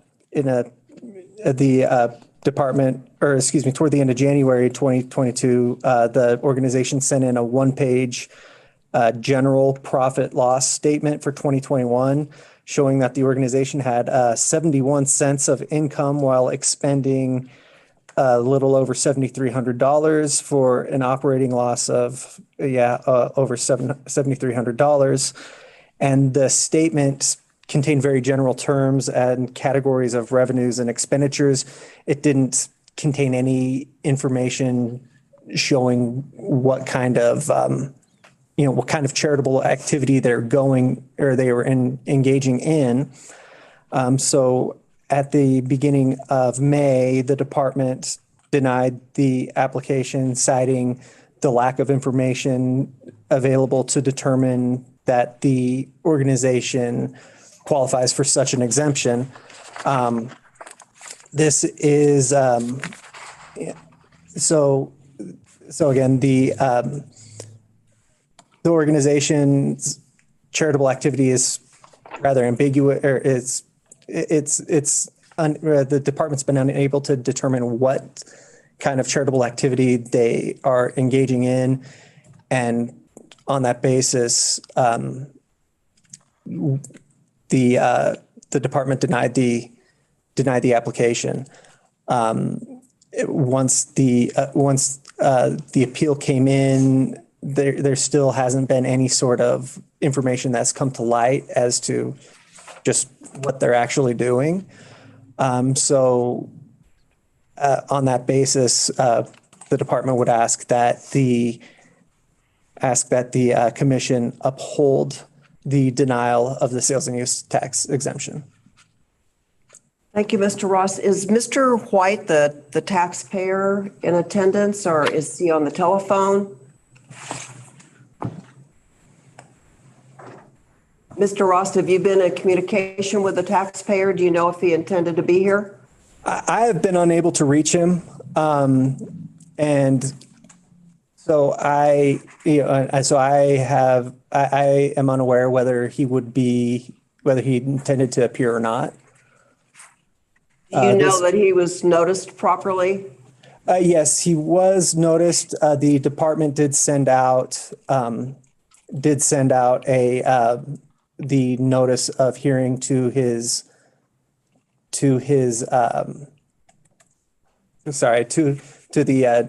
contact information that was contained in the packet. And it didn't come back? Correct. All right, thank you. The pleasure of the commission, are there any questions? I make a motion to uphold the department's denial. Commissioner Brown moved to uphold the department's, excuse me? I was going to second the motion. Oh. Thank you, Commissioner Lippman. It's been moved and seconded to uphold the department's denial of the request of essential resource consultants. Any further discussion? All those in favor of the motion, please say aye. Aye. Opposed? Aye. Thank you. I believe the motion carried unanimously. Next.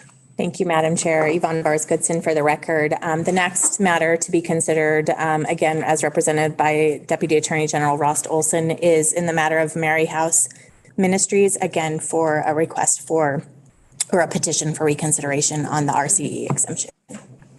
May I please approach the chair? Good morning. And you are whom? I'm sorry, my name is Stephanie Kills. I'm legal counsel for Mary House Ministries. I also have the president of Mary House Ministries present and also the financial officer, Candace House. Thank you. Mr. Olson will make the first presentation, but thank you for your appearance. Thank you. Their appeal. Their appeal. So we're on Mary House Ministries. They're petitioning for reconsideration. Hey, good morning again, Madam Chair and Commission. Again, for the record, Ross Olson for the department. The department again asks in this matter to, or requests that the department again uphold the, or excuse me, the commission then again uphold the department's decision to deny a sales and use tax exemption.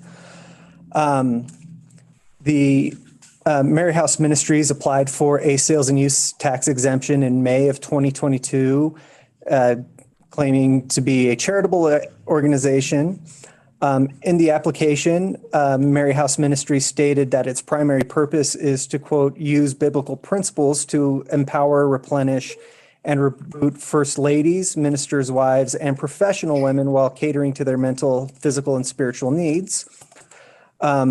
In their application, the organization included several promotional flyers as an example of various workshops and boot camps the organization has put on, which required participants to register and did not appear to follow a regular schedule at any one location.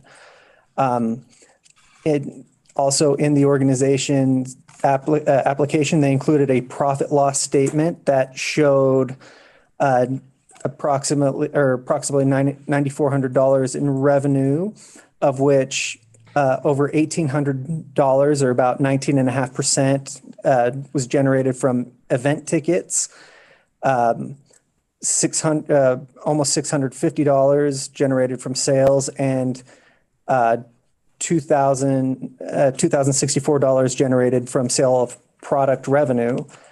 And the profit loss statement also showed about over $14,600 in expenditures, none of which appeared to be directly spent on charitable services provided. So on that basis, in July 2022, the department then denied the organization's application, finding that it didn't meet the statutory parameters of a charitable organization, as it did not appear to benefit a substantial and indefinite class of persons who are the legitimate subjects of charity, as mandated by statute.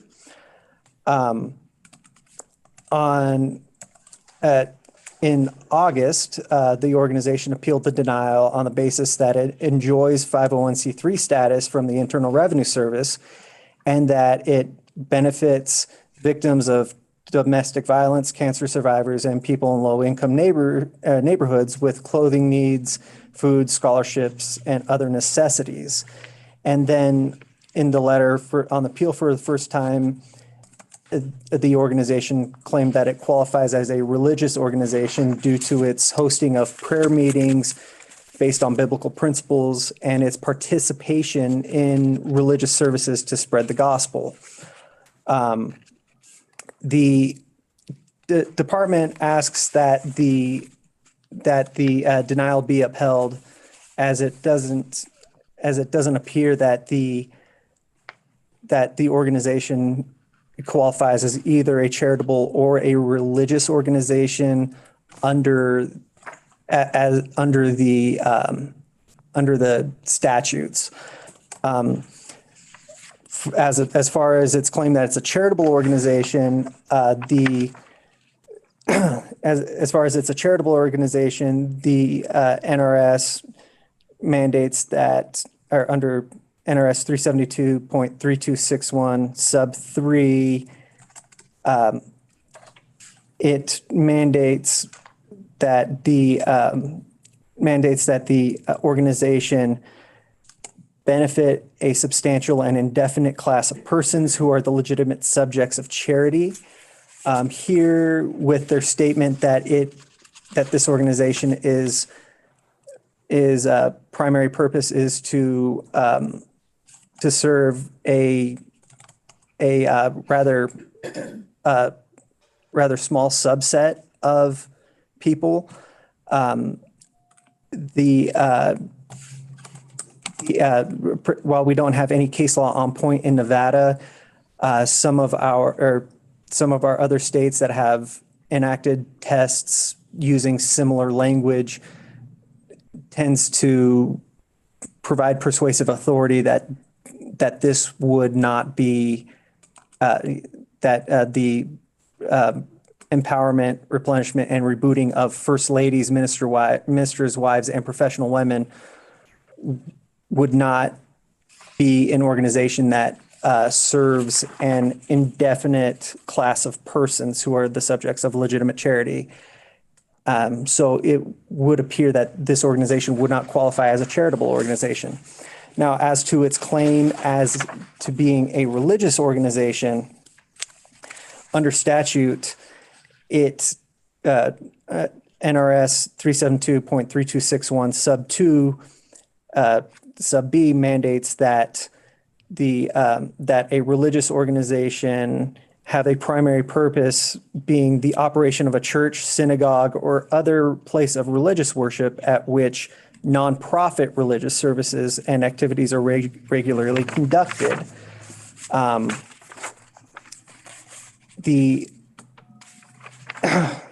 And here we have a large component of the organization's revenue being generated from ticket sales for these various boot camps and workshops at which people have to register, they have to pay an admission. There's that which tends to conflict with the department's longstanding interpretation that that religious services or that an organization hosting religious services needs to be hosting or needs to be running a church in a properly zoned area in which religious services that are open to the public are regularly held. So on that basis, the department would also contend that the organization doesn't qualify under statute for the sales and use tax exemption as a religious organization either. So therefore, the department would ask that the commission uphold the denial. Are there any questions of Mr. Olson? Counsel, would you identify yourself again, please? Yes, absolutely. Good morning, Chairman. Good morning, Commissioners. My name is Stephanie Kills, K-E-L-S. Ms. Kills, would you like to invite your client to the table? Mary House President, and also the financial officer is here. She can come up later if you guys have any questions regarding the finances. With all due respect. Excuse me, and your name is? My name is Dr. Mary House. Thank you. All right, with all due respect, we respectfully disagree with Attorney Olson's summation of the law. In the initial application, it says that Mary House Ministries is based on biblical principles. So right in the initial application, we talk about the Bible. And all of these services that she provides are based on biblical principles to women and to others who want to come to the organization. She conducts prayer meetings by Zoom.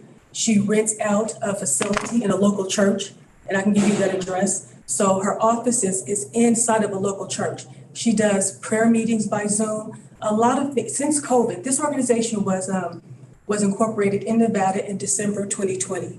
Since COVID, a lot of religious services are being held online. Dr. Mary House does a lot of things online.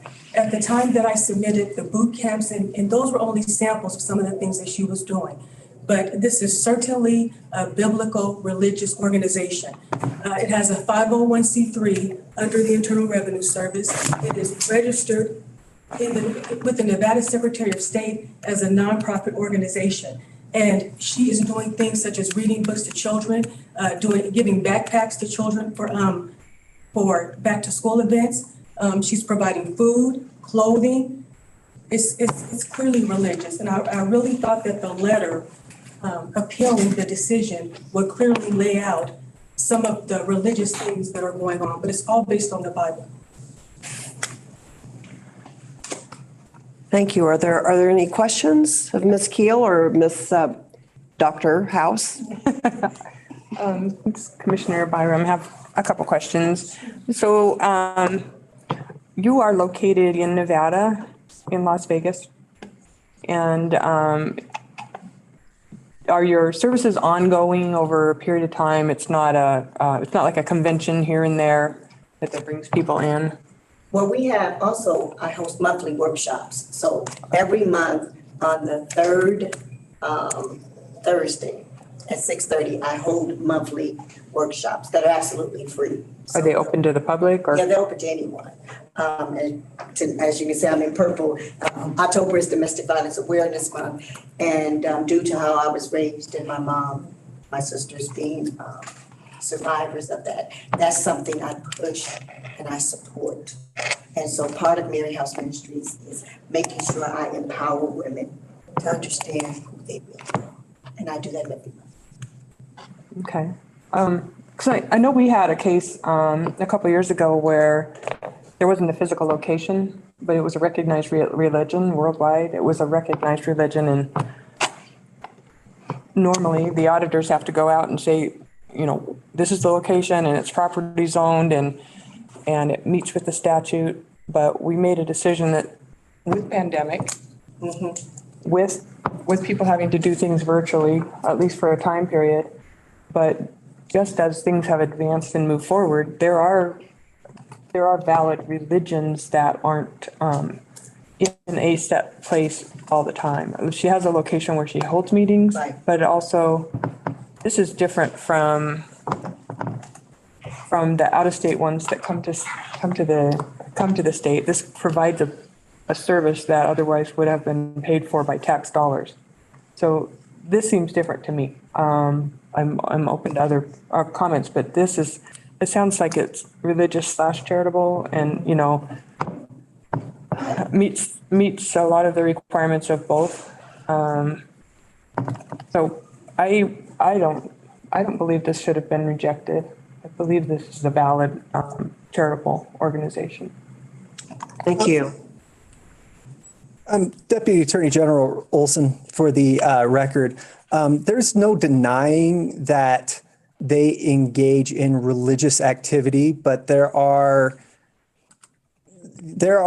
religious organizations that will, regardless of whether it's a religious organization or not, it still has to comply with the statute, with the limits of the statute. Regarding this, regarding Dr. House's assertion that that they are engaging in Zoom meetings, this is and that they're regularly scheduled. There's been no audit to see whether, see how often these are going on. There has been no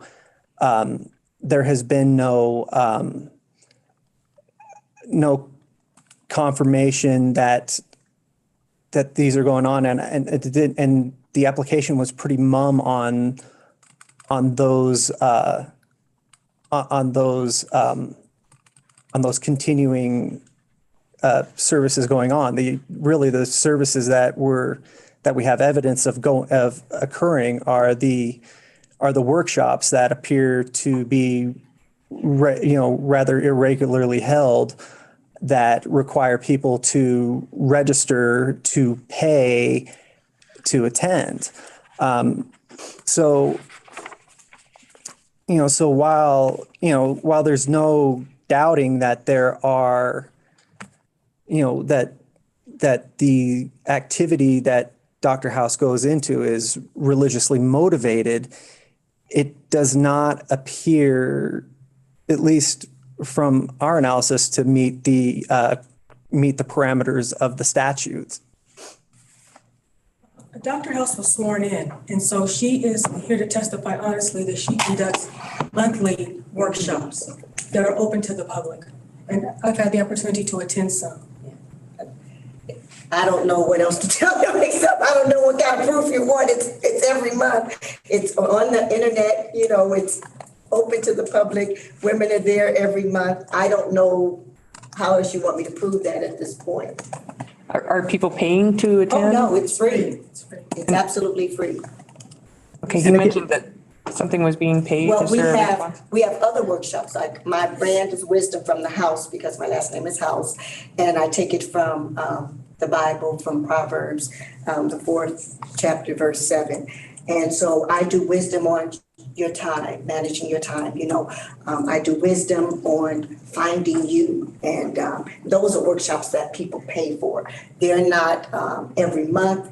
They're spasmodic through the year. They're not, but I have those every year. They're not. I do a women's conference where I focus on women who are pastors' wives who've been going through so much, and we pour into them as far as mental health is concerned.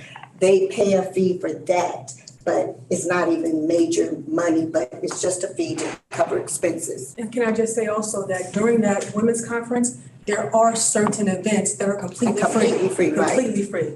The major events, the major speakers that are brought in, people don't have to pay to come get the word of God.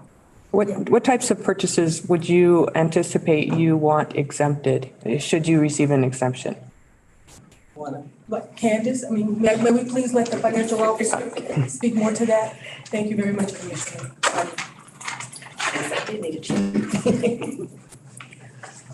Hello. Some of the. Excuse me, would you state your name, please? Candace House. Candace House. Some of the backpacks and stuff that we have to purchase, like she mentioned, for the kids or supplies for some of these events, we would like the exemption for that as well. And she also has products she's getting ready to, she has released for some of these conferences, like anointing oils and things like that, that we would like exemption on from selling to our customers. About what percentage of your purchases would be for tangible items that would otherwise be taxable? Percentage wise. Or dollar wise? Okay. So probably about a good like $2,000. Per month or? For annually, so I'm sorry. Annually? Annually, yes. I'm not a major, as of right now. But before I get there, we're going to try to do what we do. But so just basic supplies and things like that we need to function, and then the sales that we do have, my anointing oil that I have, and my prayer towels that I am releasing. Would like people to have exemption from sales tax when they purchase them. And anything else that I might roll out, because, we want to roll out some workbooks and things like that. But I want to make sure before we start all of that activity is to allow people to have exemption from that. But even an exempt organization, if you engage in profitable activities where you're selling things, that's taxable. Yes, yes. Related to this income, yes, that's correct. That's so, okay. That's all the questions I have. I would tend to say that this is a legitimate exempt organization for religious purposes. I would agree with Commissioner Bonham.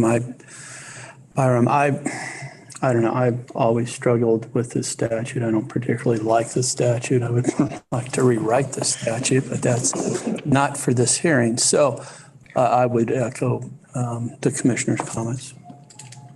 I would make a motion to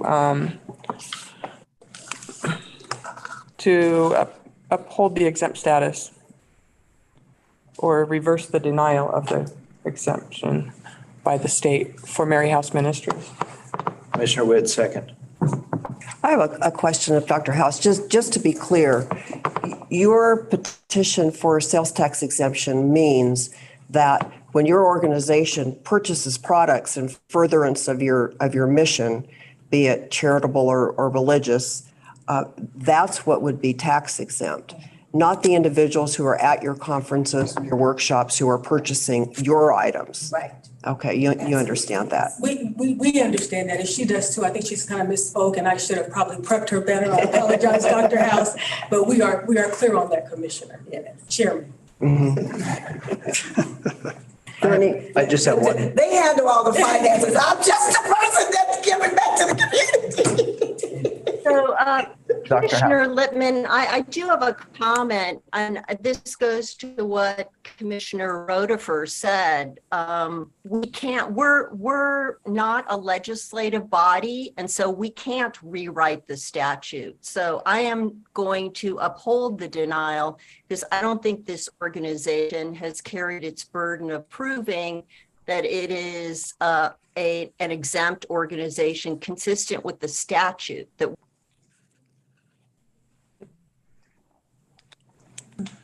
Commissioner Lippman, where we lost you, could you repeat the last couple of sentences? She's on mute again. Are you on mute? Oh, there she is. Oh, I'm not. No, I'm not. Yeah. Okay, would Can you you hear me? Now we can hear you, yes. So we understood So that. I said, We're still, are you sure you're not on mute? Let me get into the camera. I am not on mute. Now we can hear you.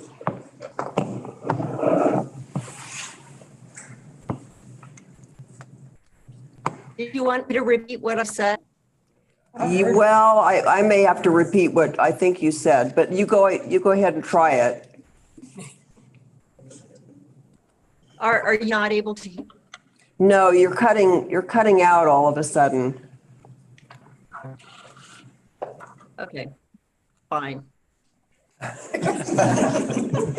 What I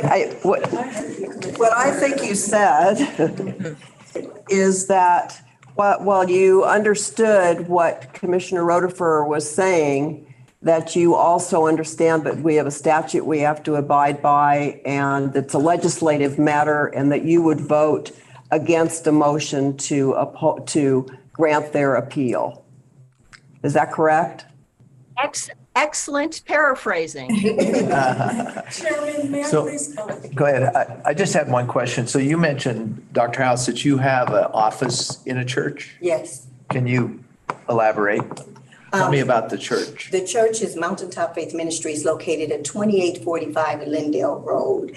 I have a physical office within the church where I conduct my businesses from. Can you share with us how many people go to church on a Sunday there? At our church right now, now that we're back from COVID, it's We're averaging about 700. 700. 700? In person. In person, about another 500. So I personally feel that the department is wrong in their denial. I listened to several of your podcasts and was inspired. Thank you. I appreciate that. Yeah. I appreciate that, yes. And like I said, I'm on YouTube too, and people get to see all that free. You know, it's not any cost. And I do have an office within a church in a religious building. So again, I'm physically in a religious umbrella of Mountaintop Ministries with a physical office. If you come by the church now, you'll go right to my office. It'll say Mary House Ministries.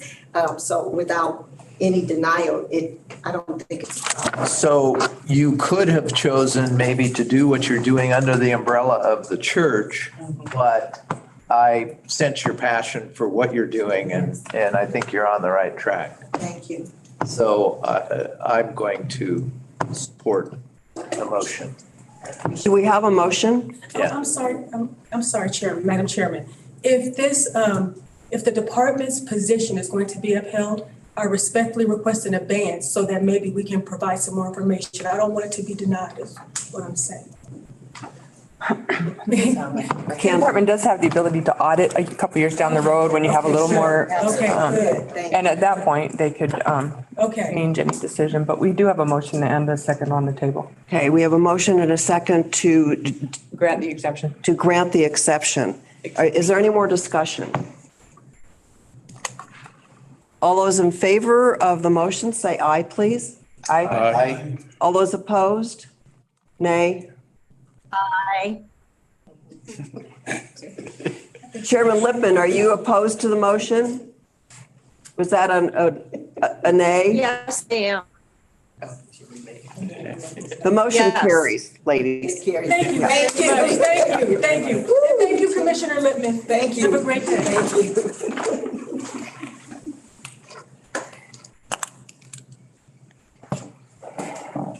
Okay. Yes. Thank you, Madam Chair. Again, for the record, Yvonne Navarez-Goodson.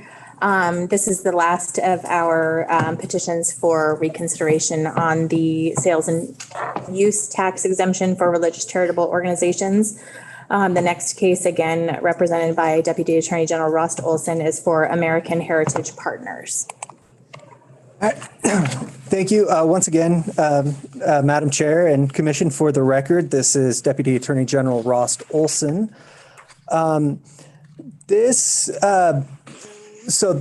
particular denial involves what may be a bit of a novel issue that I haven't seen come across in my limited time working with the department. But this organization, American Heritage Partners, applied for a sales and use tax exemption. In the materials they provided in their application, the organization indicated that it primarily acted as a funding partner with other organizations to sponsor the other organization's events.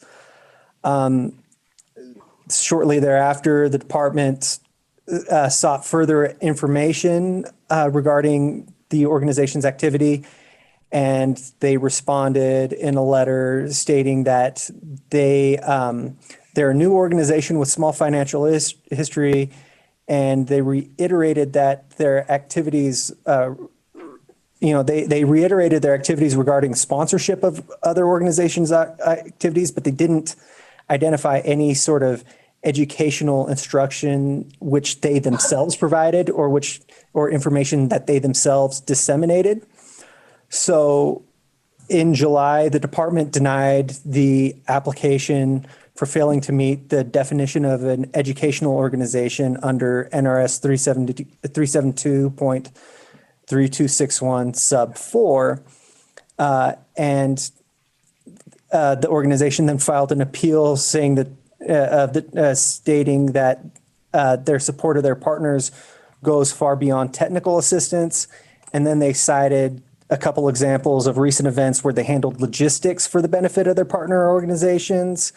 But again, they didn't identify any sort of educational programming or information that they themselves were providing. And so ultimately, this is a case that really brings into light, the burden that a person or organization seeking tax exemption in Nevada faces.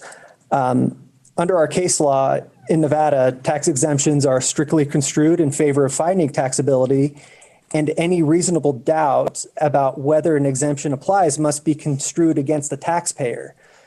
In my years of practice, I'm sure there are others, but in my years of practice, this is the only civil adjacent proceeding in which a moving party essentially has to prove their case beyond a reasonable doubt. In other words, they don't just have to prove by mere preponderance or even by clear and convincing. They have to prove beyond a reasonable doubt that they are entitled to a tax exemption. So here, they assert that they're an organization, an educational organization, because they sponsor and assist other educational organizations in organizing these events. It appears that they are trying to qualify as a organization for educational purposes under NRS 372.3261 sub 4A3, which says that an organization can qualify if they provide instruction and disseminate information on subjects beneficial to the community. I often tell people that the blessing and curse of practicing in Nevada is we have a lot of statutes with not a lot of case law interpreting. So this will ultimately hinge on what does it mean to provide instruction and disseminate information on subjects beneficial to the community. In here, without the additional guidance of binding authority telling us otherwise, it is reasonable to construe this particular statutory provision in a manner that providing instruction and disseminating information means the direct provision, the direct dissemination, not merely fostering or facilitating others to do the provision of instruction and the dissemination of information.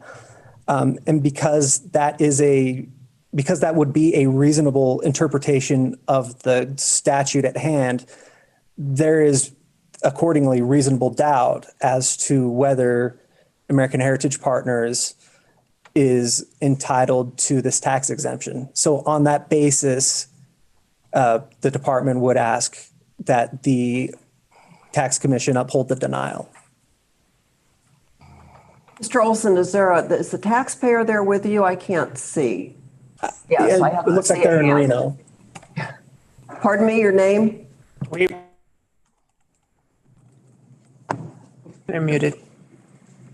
We're having trouble with the transmission. Reno's muted. There we go. Oop. All right, I think we're on. Can you hear us now? We can hear you. I just wanted the name of the taxpayer representative, please. Yes, Madam Commissioner, I'm Jonathan Dickey. I am the president of American Heritage Partners. And with me? I'm David Hess, Secretary of American Heritage Partners. Thank you, gentlemen. I'm going to just put you on hold for a second and ask the commissioners if they have any questions of Mr. Olson. Okay, go ahead. Thank you. And I thank the commissioners for giving us the opportunity this morning to speak to you to the issues that Mr. Olson has raised, with which we obviously disagree on both his statutory interpretation as well as the factual record that has been presented to your honors. I do want to start by saying we are a 501c3 nonprofit. We have been fortunate, therefore, to pursue a number of different educational activities and programs since we were formed a mere 16 months ago. One of the prior cases, there was some discussion about the impact of COVID. Well, that's certainly been true for us since we were formed. Our best laid plans to put on in-person educational programs have been stymied until very recently by the pandemic, but we have submitted to you both a legal brief and the sworn declarations of both Mr.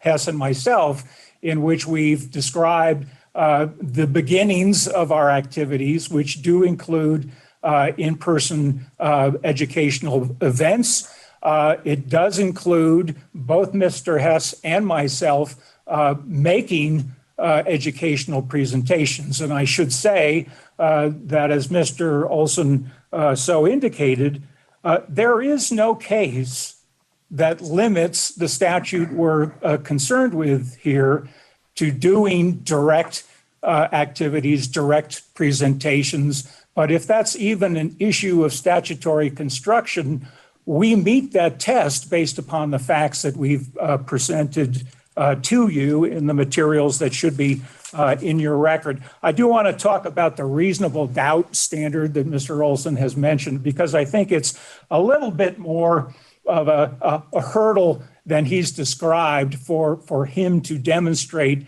that this appeal should be denied. What the case that he has cited says, this is the Chautauquas case, it says that, yes, there is a reasonable doubt standard, but it has to be supported by substantial evidence, quote unquote.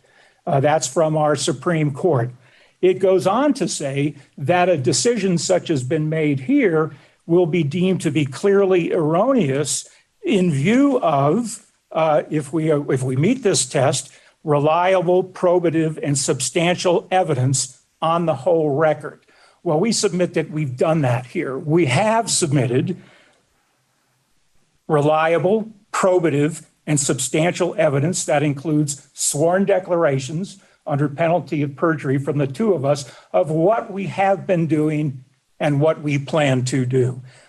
We've also submitted what I think should be almost dispositive in this matter, is our articles of incorporation, our bylaws, which set forth what the objects of the corporation of American Heritage Partners are. And it's quite obvious on the face of our bylaws that we are here to provide educational programs, both direct and indirect, both individually by American Heritage Partners and in collaboration with other genealogical societies, lineage societies, libraries, museums, array of potential partners, hence the name American Heritage Partners. And as we've emphasized in our submissions, many of these partners simply could not do what we as American Heritage Partners, as their partner, have enabled them to do, both with financial support and, yes, with financial support, but also with our own time and materials and labor. We have also been creating content along the way. We've indicated in our papers that at great expense, American Heritage Partners purchased an array of different video, audio, visual equipment so that we could not only put on our educational programs, but to videotape them and now have them available on the YouTube channel that we are developing. It's not operative yet, but it's in the works. We are a small organization. It is the two of us. This is your organization. It is the two of us. We are volunteers. We are funded, but we have to move with some all due care because we don't have the funds to do everything at once. So we're going to do a website. We're going to do social media. We're going to have a YouTube channel. We have hours of videotaped content that is in the process of being edited. It just hasn't happened yet. But as we've said in our statements, there are many things still to come. I will supplement what we've submitted with a couple of things that I have personally done just in the last 10 days. So on September the 24th, I, wearing my American Heritage Partners hat, made a 1-hour lunchtime presentation to the Daughters of the American Revolution up at Lake Tahoe. It was on the subject of the ratification of the Constitution because we just celebrated the anniversary of the signing of the U.S. Constitution. I personally gave that presentation to the Daughters of the American Revolution in my capacity as president of American Heritage Partners. More recently, our treasurer last week gave a presentation along with David and myself to the Dayton Intermediate School, middle school, on the subject of the female spies of the Revolution. It was fantastic. We had how many children there? 200. 200 children to hear us present on these various issues of American history. And then just on Saturday, I was in the Bay Area in California talking to the Jamestown Society there about American Heritage Partners and enlisting them as a potential partner for a much bigger event we're planning for next year, which would be to sponsor and host the chairman of the history department at Stanford University, Carolyn Winterer, with whom I have been in touch, to give a talk about her most recent book on the Enlightenment in the 1700s. The Enlightenment is a wonderful book. She's a gifted speaker. She's agreed to come speak to a group of societies. We, American Heritage Partners, are going to sponsor that. She has a very hefty speaker fee. This is the reality these days of educational programs featuring the highest quality speakers. Some of them charge as much as $30,000, $40,000, $50,000. Well, Professor Winterer, God bless her, charges $5,000. American Heritage Partners is going to fund that. None of these organizations could do that. And I know that from firsthand experience. I'm the governor of the Mayflower Society here in Nevada. We don't have that kind of money. Mr. Hess is the president of the local chapter of the Sons of the American Revolution. They don't have that kind of money. American Heritage Partners is making these opportunities for putting on educational programs possible. I want to say one last thing about the interpretation that the department has put on the statute 372-32614. It is reading into the language that Mr. Olson quoted a limitation that simply isn't there. There's nothing in the statute that says that the educational purpose has to be to have the organization itself make the presentations, give the talks. If that was true, I want to use a local example. Truckee Meadows Community College here in Reno has an outstanding genealogy program. Every Friday, the director of the TMCC Genealogy Lab hosts an outside speaker. What is she doing? She is facilitating. She is providing a venue. Somebody else is doing the talking. Is that not an exempt educational purpose under the statute? It certainly is. TMCC certainly holds itself out as a nonprofit and tax-exempt nonprofit facilitating, sponsoring educational programs. Well, that is what we are doing as well here. But in my examples in the papers we submitted, we also, David and I, make our own individual presentations. We had an event in August in Fallon. 200 people came to participate in an American Roots celebration, we called it. It was an all-afternoon event. We had a number of different societies there. We had a number of different presenters. I was the MC for the event, wearing my American Heritage Partners hat. David gave a wonderful talk. If you know what a Chautauqua was, he was in a period costume talking about the revolution. So we had an array of different speakers. That event would not have been possible without American Heritage Partners. Now, where does the sales tax exemption help us? Well, when we do venues, luncheons at venues such as the Atlantis Casino Resort here in Reno, guess what? We pay sales tax for that event. We pay sales tax on the cost of the lunch. It adds up.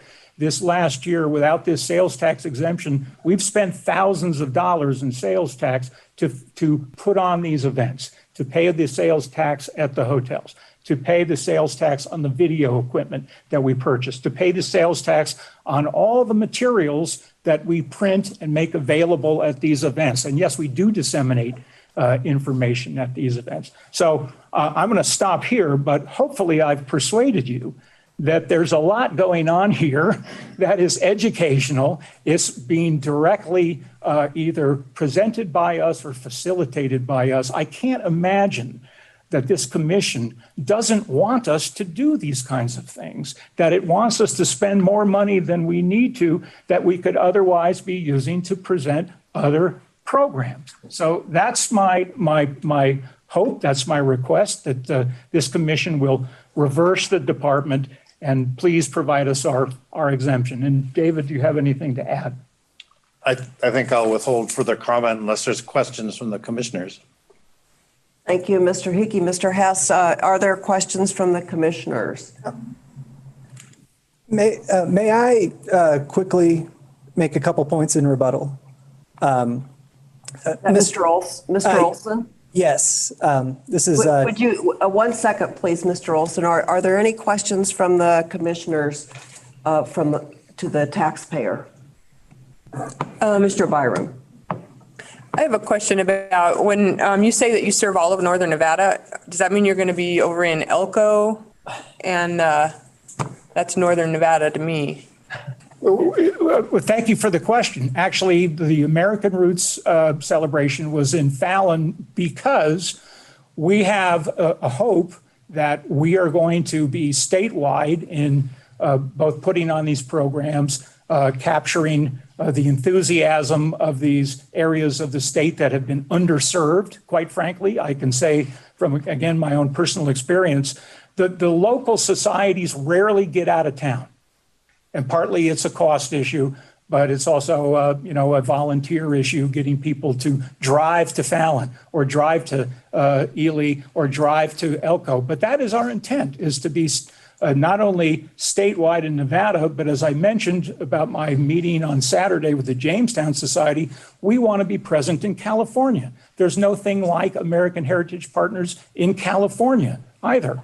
And so the event I'm hoping to do with Professor Winterer will be a California event. Did I answer your question? Yeah, I think so. I know a lot of people in the area where in Elko travel to Utah for such conferences. Exactly. Right. Interesting. Commissioner Lippman, did you have a question? I think you're on mute again. But you shook your head no. I do not have a question.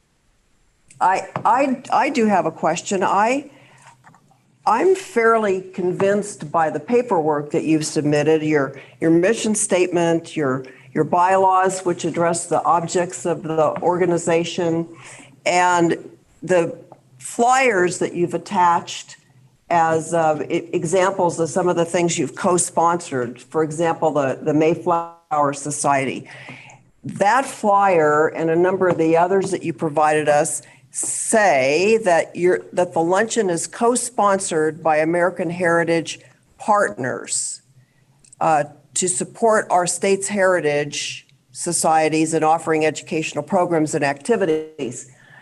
What does that mean to co-sponsor an event with an organization like the Mayflower Society? Well, as I think Mr. Hess's declaration indicated, the Mayflower Society in that example is our partner in order to help turn out an audience, number one. Number two, what we do and the value we bring to it is, first of all, I'm the MC. I am the introducer of the guest speaker. The guest speaker is not from AHP. The guest speaker is not from the Mayflower Society. It's an outside speaker, much like what the TMCC genealogy program does. And so I identify the speaker. I find the speaker. I discuss the opportunity with the speaker. I persuade the speaker to come give this talk. I introduce the speaker. I take the questions from the floor. I'm running the program, if that answers your question. Yes, thank you, Mr. Hickey. Okay. Other questions from the commissioners? Okay, Mr. Olson, you wanted to speak. Yeah. Well, really, the way that Mr. Dickey presents the Chautauquas case, it almost makes it sound like the burden of proof is not on the taxpayer to prove that he or she is entitled to the exemption, but rather that it's the burden of proof on the department to prove that it's not, when it's clearly not the case. Also, there's this analogy that Mr. Dickey has put forward, talking about TMCC doing facilitative work, facilitating speakers coming in. Well, I would note that the statute states under 372.361 sub 4B, sub 4B4, it allows for the operation of a school, college, or university located in this state so on and so forth. That's why TMCC can say that, can facilitate these sorts of speakers and still maintain their sales and use tax exemption because they qualify under that subsection. American Heritage Partners does not qualify under that subsection. The only one that they would arguably qualify under is sub 3. And again, even if they are, there's a lot of talk about what they're planning to do, what they're going to do. The fact of the matter is, up to this point, the events that they've hosted, they've done a lot of work in facilitating. They've done a lot of work in sponsoring. And it's apparent that even when they do have some role where they do present some information, that's more secondary compared to their primary purpose of facilitating other groups to allow them to put on their educational material. Now, if American Heritage Partners was an accredited community college or university, that would be totally fine and copacetic under sub 4. But under sub 3, there's still that reasonable interpretation out there that because they are primarily sponsoring, because they are primarily facilitating, they are not doing the instruction, they are not disseminating the information. At least that's not their primary purpose. Their primary purpose is more of a facilitator role. And under our statutes, because there is no guidance from the Supreme Court at this point interpreting that particular statute, it isn't completely reasonable to interpret that statute as needing to provide direct instruction, direct dissemination of information. And because that is still a reasonable interpretation at this point, there is reasonable doubt as to whether they are entitled to the sales tax exemption. May I be heard, Madam Chairman? Who's speaking, please? This is Mr. Dickey again. May I respond to Mr. Yes. Olson? Right. Yes. Well, first of all, he suggests that I'm misreading the Chautauqua's case. And so I'm just going to read to you what it says, and I'll leave it at that. It says the decision of an administrative agency will be affirmed if there is substantial evidence to support the decision. It goes on to say that the court may remand or affirm the final decision or set it aside in whole or in part if substantial rights of the petitioner have been prejudiced because the final decision of the agency is ... clearly erroneous in view of the reliable, probative, and substantial evidence on the whole record. That's what the case that Mr. Olson has cited says. So I don't think I'm misinterpreting the Nevada Supreme Court's standard of review. And what I'm saying to you is factually, we have come forward with reliable, probative, and substantial evidence. Mr. Olson continues to insist that we're just playing a backseat, a support role. Well, it isn't true. I'm holding up, and I don't think you can see it. This is the first page of my slide deck from my presentation to the Daughters of the American Revolution. It says, Jonathan Dickey, President, American Heritage Partners. I did the presentation. Nobody else did the presentation. So Mr. Olson is just not right in suggesting that that's all we do at the American Root Celebration in Fallon. Here's the slide deck I used as the host of that event. Here's the face page. The second page says American Heritage Partners. This was our event. We sponsored, hosted, arranged, did the event. Mr. Hess was a featured speaker. I don't know what more direct that word could possibly mean. But it's a tortured reading of the statute to say that what I've just described doesn't meet the test under the test of 372.32614. So I'll reserve further remarks, take your questions if you have any more. Commissioners, do you have questions of either Mr. Olson or Mr. Dickey? Commissioner Witt, have a comment. As I digested this package, I found it interesting that the name of Fallon came up. Typically, when we're looking to deny an organization, it's always Las Vegas and a great big giant conference at one of the big hotels. I read about a presentation that I wish I would have seen in Genoa. A fellow commissioner also, mentioned these outlying areas. I appreciate your guys' passion. It takes leadership to be successful. The community college isn't going to be able to pull off the kind of passion that these gentlemen have to network. I mean, that's the success of everything. I think the previous organization was an example of that. With that, I would make a motion to approve the American Heritage Partners status as a charitable or educational purpose. Is there a second to Commissioner Witt's motion? I would second, and also I'd like to make a comment.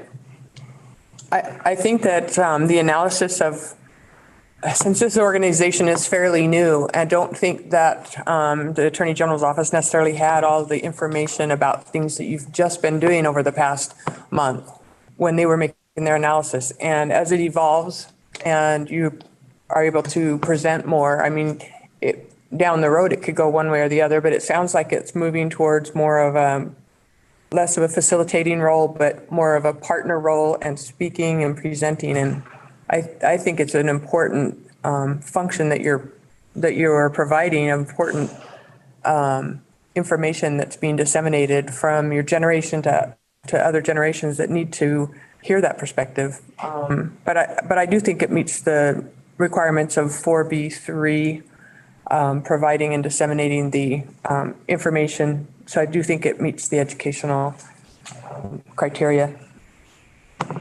Are there any other comments or questions? Commissioner Lippman, I would just encourage you to focus on Nevada, northern Nevada, certainly, and the rurals, as my fellow commissioners have talked about Fallon and Urington and Ely versus California. That's my comment. I'm a expat from California, so I can't help myself. So are we ready to take the motion? It's been moved that let me get this right. Grant the permission for reconsideration of the department's denial of exemption for American Heritage Partners. All those in favor, please say aye. Aye. Aye. Opposed? Seems like it's unanimous. Thank you, gentlemen, for your presentation. We want to thank the commissioners very much. We appreciate it. Thank you. See you in Nevada. You bet. Yes, ma'am. All right. Thank you, Madam Chair. Again, Yvonne Navarez-Goodson for the record. We're moving on to agenda item 5D, which is the consideration for the adoption of the administrative law judge's recommended decision regarding an appeal of the department's denial of a waiver of penalty and or interest pursuant to NRS 360.419. The case under consideration today is Mike and Mike Limited, and our department representative is Lizette Arceo. Thank you. Is the taxpayer in attendance at any location? Ms. Arceo, have you any communication with the taxpayer? Liz Arceo, for the record, yes, I thought he was going to be present.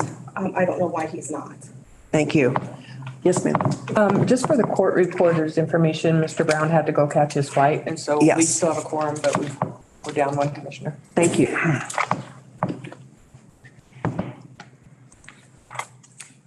Well, there being no taxpayer, I would ask Ms. Arceo to please make the department's presentation. Thank you.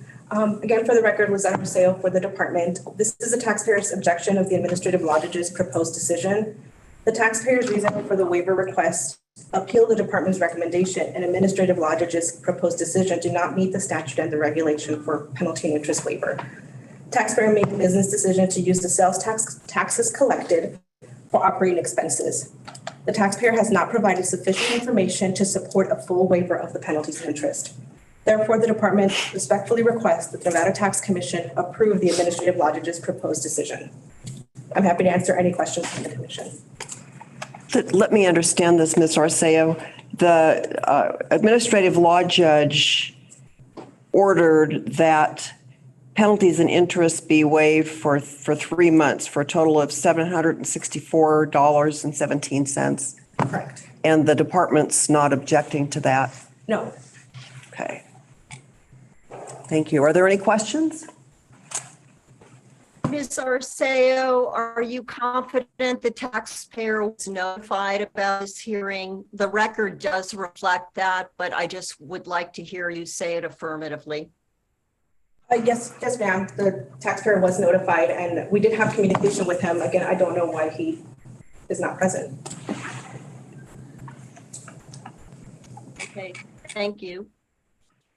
Is there a motion? I would move to I would move to uphold the administrative law judge's recommendation regarding the denial of waiving penalty and interest. Thank you, Commissioner Lippman. Is there a second? Second from Commissioner Roediger. Thank you, Commissioner Roediger. It's been moved and seconded to uphold the ALJ decision of June 29th, 2022. Is there any further discussion? Madam Chair, that would then adjust the calculation by going with her recommendation. So we're approving it based on an adjusted calculation. Yes. Yes. All those in favor, please say aye. Aye. Aye. All those opposed? Aye. Again, we have a unanimous decision. Thank you. Thank you, Ms. Arceo. Okay, Madam Chair, thank you. Again, for the record, Yvonne Navarez-Goodson. Our next agenda item 5E is the department's request for the approval of a motion to dismiss a taxpayer's appeal and affirm the decision of the administrative law judge.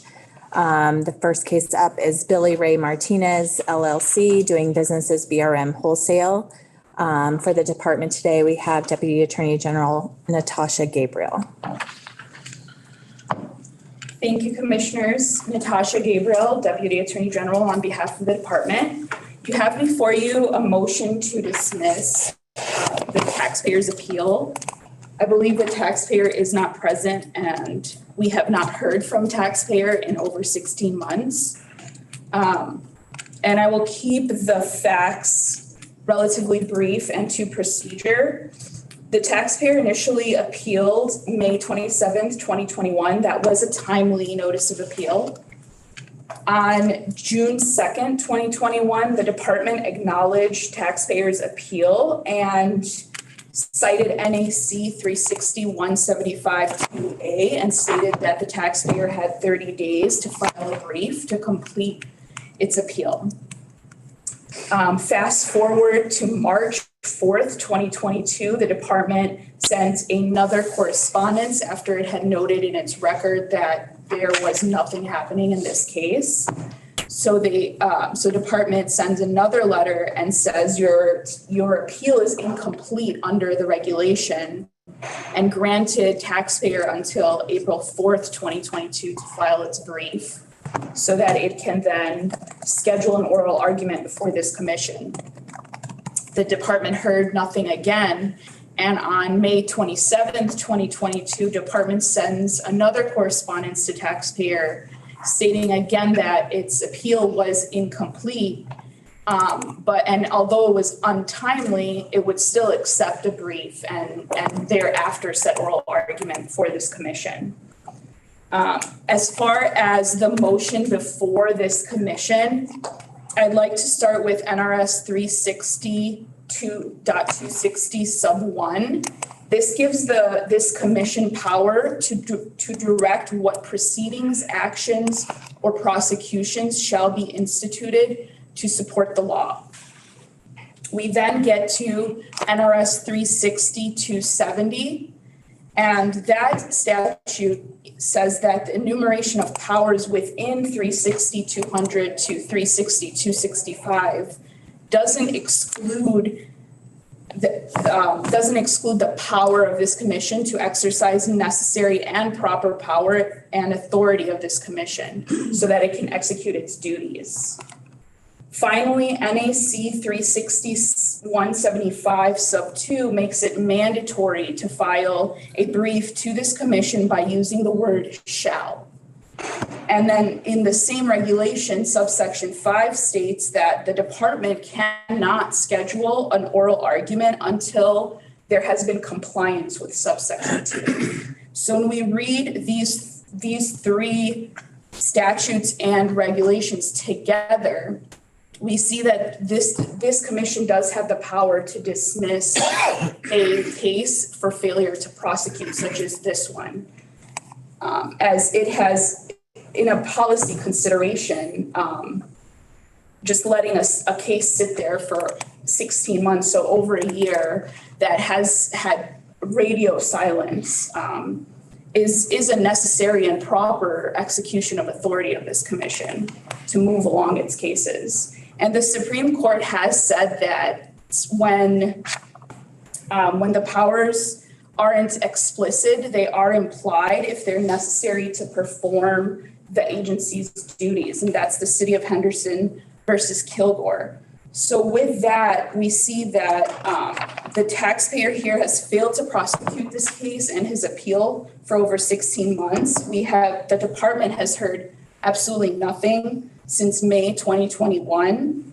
And the department has attempted 3 times to inform that the taxpayer that his appeal is incomplete without this brief. And despite those attempts with correspondence, they still have heard nothing from the taxpayer.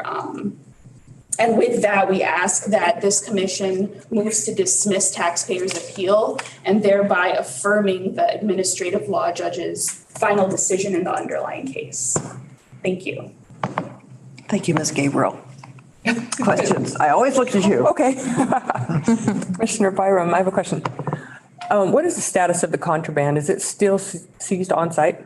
Yes, it is. Has the department confirmed that it's seized on site? It has not. I spoke with, behind me is Investigator Hernandez, who conducted the hearing in this matter before the administrative law judge. And as I was speaking to him, he stated that it was seized on site, but we haven't confirmed yet. I think the department was waiting to see if the taxpayer would move forward with it. So we don't know the status. So by our action today, if we approve the motion to dismiss and affirm the decision, then does the department go and physically seize the property and destroy it?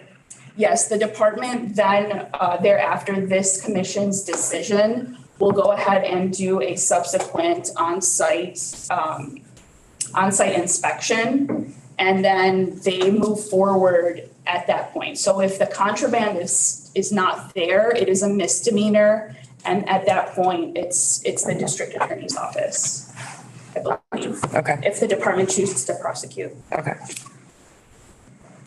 Questions, gentlemen? I have no questions. No. Commissioner Littman, do you have any questions? I have a motion, if you're ready for a motion. We're ready. Excellent. I move to uphold the department's request for approval to dismiss the taxpayer's appeal and affirm the decision of the ALJ. Second. There's been a motion by Commissioner Littman, a second by Commissioner Byram. Is there any further discussion? Questions to Ms. Gabriel? Being none, all those in favor? I would think time is the essence to go. I was just mentioning that I would think time is of the essence to go find that contraband. Yes, we agree. All those in favor of the motion, please say aye. Aye. Aye. All opposed? Nay. Aye. The motion carries. Thank you. Thank you.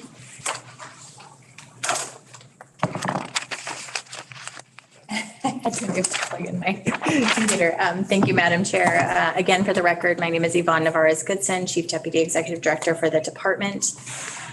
Today, the Commission will be considering several proposed regulations for adoption under agenda items 6A, C, D, and E.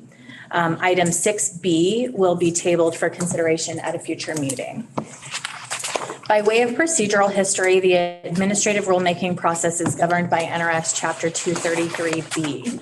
The legislature has authorized the Commission to adopt regulations to carry out its responsibilities under our various NRS chapters. Procedurally, the department has provided draft language to the Legislative Counsel Bureau for each of these regulations, which language LCB has reviewed, updated, and determined that the proposed regulations are consistent with the statutory authority given by the legislature to the department, and which meets all other drafting conventions adopted by LCB. The department has also held the requisite public workshops to present the proposed language and to take public comment. Now the regulations are proceeding to today's adoption hearings before the full Commission. If you adopt these proposed regulations, they will be sent to LCB and forwarded to the Legislative Commission for review and approval. If the Legislative Commission approves these regulations, they will be filed with the Secretary of State, and only then will these regulations become effective. With that process in mind, I'd like to offer a summary of each of the regulations and be available to the Commission for any questions. So the first regulation is R056-21. It is the live entertainment tax exemption for governmental entities. In this particular regulation, existing law imposes a tax on the charge for admission to a facility where live entertainment is provided. Existing law exempts from the tax live entertainment that is provided by or entirely for the benefit of a governmental entity. This was amended by Section 1.7 of Senate Bill 367 of the 2021 Nevada legislative session.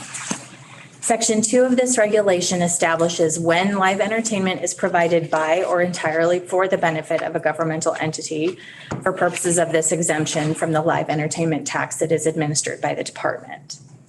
Section 3 of the regulation first provides that a person claiming to be a governmental entity exempt from the tax, or a person claiming to provide the live entertainment for the benefit of such a governmental entity, has the burden of proving by preponderance of the evidence that the person satisfies the criteria for the exemption.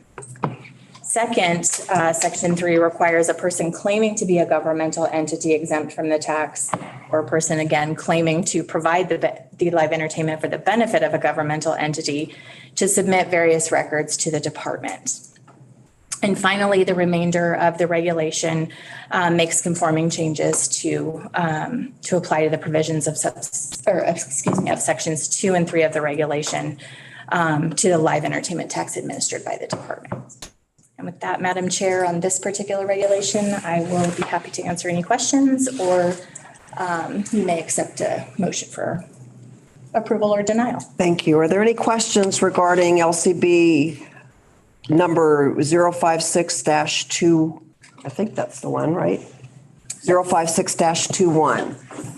I have a question just to clarify in my own mind. What's a good example of an event or some live entertainment for the government? Put me on the spot here. School? A school? Yeah.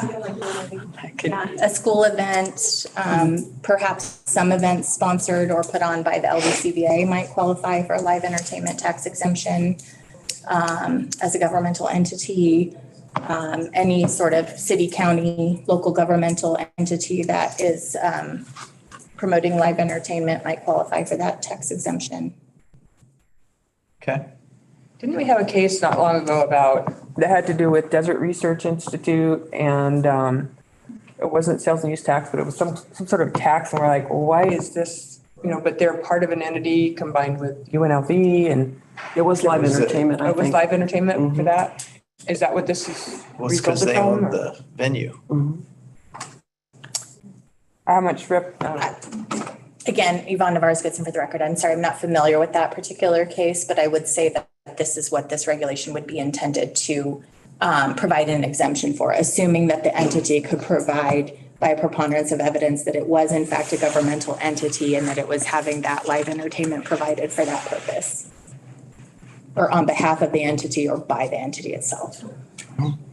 But there's no fiscal impact? I mean, are we just putting into statute what was already in practice? So in 2021, the Nevada legislature created this exemption for governmental entities for live entertainment tax. So the fiscal note would have been provided if there was one on the bill, SB 367 during the Nevada legislative session. So this regulation is just putting into regulation what was authorized by statute in 2021.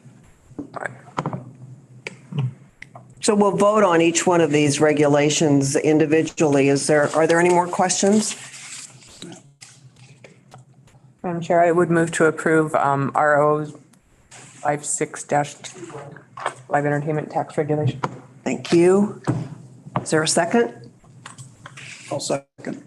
Commissioner Johnson. Commissioner Johnson, second. So we have a motion and a second to approve and move forward number 056-21. Any more discussion? All those in favor, please say aye. Chair Bursey? Yes, ma'am. We didn't do public comment. We need to do public comment on each of the regulations. All right. Is there any public comment in Las Vegas on this regulation 056-21? Is there any public comment in Reno? Is there any public comment in Carson City? Thank you for reminding me that wasn't in my abundant instructions, so I apologize. We ready to vote? All those in favor of this moving this regulation forward, please say aye. Aye. Aye. Opposed? Aye. Motion carries. Thank you, Madam Chair. Again, Yvonne Navarez-Goodson for the record. We'll move on to agenda item 6C, which is Regulation R173-22, which governs the procedures for filing petitions with the department for declaratory orders. Under NRS 233B, any executive branch state agency is required to have processes in place for providing both advisory opinions as well as declaratory orders. And this regulation, we did not have regulations in place to authorize or provide procedures for individuals to request declaratory orders of the department. And so this regulation confers that ability. Specifically, existing law requires the Nevada Tax Commission to prescribe regulations for carrying on the business of the commission and the Department of Taxation. It also requires each agency of the executive branch of state government to provide by regulation for the filing and prompt disposition of petitions for declaratory orders as to the applicability of any statutory provision, agency regulation, or decision of the agency. This regulation establishes those procedures. And with that, Madam Chair, I'd be happy to answer any questions. I will also say that this language was modeled after language that's taken from many other agencies as to how they their procedures for petitions for declaratory orders. So this language isn't really new to the department. It's really modeled after what other agencies do. Thank you. Are there any questions regarding R-173-22? Madam Chair, this is Commissioner Byram. Can you please explain the technical difference between a declaratory order and an advisory opinion? I hope so. Again, Yvonne Navarez-Goodson for the record. In an advisory opinion matter, typically what's going to happen in an advisory opinion is an individual is going to come forward with certain facts or specific circumstances and ask the commission or the commissioner of the department its opinion with respect to how the statutes apply to that particular taxpayer circumstances. And with declaratory orders, as I understand, the petitions are broader based, which is that it's asking the commission to interpret a provision of a statute or a prior decision and help provide clarity or an order on what the commission's already decided or what a statute might say. Can they be relied on, full force and effect of law, assuming that the facts are. Yes, again, for the record, Yvonne Navarez-Goodson, yes, that is true. So our statutes provide that taxpayers may rely upon the advice we've given them in an advisory opinion, and it would also be true for a declaratory order. Okay. And I guess Chair Bursey, I have a question. I mean, I understand the difference between advisory and declaratory, but in a declaratory situation, it's broader. It's more of a macro approach. It's not just the party asking, but it has a broader approach to the general public on this interpretation of a statute or regulation. So the question is, if the department makes a ruling on a statute or regulation, this is how we interpret it, is that then provided generally to the public in some sort of disseminated fashion through, a notice or whatever it might be to the public so they are aware of that ruling? Again, Yvonne Navarez-Goodson, for the record, I think that would be the expectation with the declaratory orders. So an advisory opinion, by contrast, is confidential, so it's only provided to the taxpayer. But with a declaratory order, I think the expectation would be that the commission, or the department rather, would publish it somehow, either on its website under our declaratory orders or some other avenue through our newsletters and things of that nature. But now I have a question related to that. In section 10 is new language, and it appears on page 7 of our 7 of 7 in our materials. And I think what it says is that there's no stare decisis effect of declaratory orders. It says the binding effect of the declaratory order does not prevent the department from adopting a different interpretation or pursuing a different policy, including through other declaratory orders or an enforcement proceeding or other adjudication. So the declaratory order is, what this section is telling us is that you have to look at the order on a case-by-case basis. Yes, again, for the record, Yvonne Navarez-Goodson. So what I think would be the challenge in someone relying on a declaratory order, it would be the fact-specific circumstances that a person would bring forward in terms of relying on that for stare decisis purposes. But I think it would have persuasive authority. So if a taxpayer came in and said, you as a commission have issued this declaratory order on XYZ, I relied upon it in how I carried out my business, I think that the commission could then look at that as persuasive authority, but it wouldn't be binding. In other words, the commission could relook at those issues and issue new declaratory orders, overturning its prior decision, if that were the will of the commission. So that therefore the importance of publishing these orders as they come out, as suggested. I think, yes, I believe that would be critical as well. Thank you. So the analogy that Commissioner Lippman, the analogy that I think about in the federal sense is revenue rulings, which you can rely on to abate penalties, versus a private letter ruling, which is unique to a particular taxpayer and can't be relied on by other taxpayers. So that explanation and the questions from commissioners, my fellow commissioners, was very helpful. So thank you. I have a question about how, sorry, Commissioner Byram, how does this harmonize or go with another statute, I believe, that says that when a taxpayer has relied on written advice from the department, if you rely to your detriment on written advice, or if a taxpayer has relied on written advice from the department, then they should be able to count on that still being the case. But I guess maybe that just is a waiver of penalty and interest and not a tax. Yvonne Navarez-Goodson, for the record. The short answer is I'm not sure. I think if what I assume you're referring to is the advisory opinions themselves, I do know that there's a statute that says a taxpayer can rely upon the advisory opinions that are issued in their fact-specific case. Is that? I've had a case before where we were able to say, and we were able to show in writing, this goes back to Dino DiCiano, but we were able to show that he had taken a position and in writing, it was either an email or a letter, and that we relied on that. And they said, yeah, we will uphold, if the department has taken a position in writing, we will stand by that. And it did impact the tax, penalty and interest, but they had taken a position, we relied on it, and so then they upheld that ruling. So, and I think that was later codified, but I'm not sure. I think it was just in regulation, but. Yeah, that might be Is that in the something I'd have Taxpayer to. Bill of Rights, or I'm not sure. I thought I've seen that somewhere. It could be in there. I mean, have to do a little research and confirm. I can note case, and this is on a more general sense, Rosalie Bordelove for the record, but I do know that in administrative cases, well, in general, the government can't usually be stopped from enforcing the law when, and this isn't tax specific, but when an individual is relying on fact-based specific representations from a state agency, there is case law supporting that they can rely on that, and that can stop the government from taking other actions later or changing. And I know some of those cases have to do with estimates.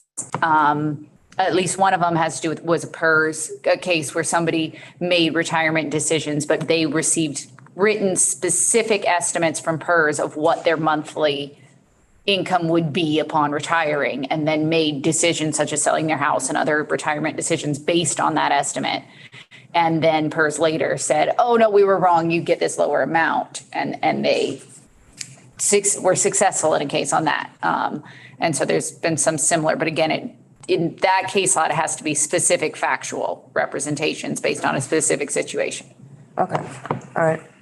Are there any further questions regarding R173-22? Is there a motion?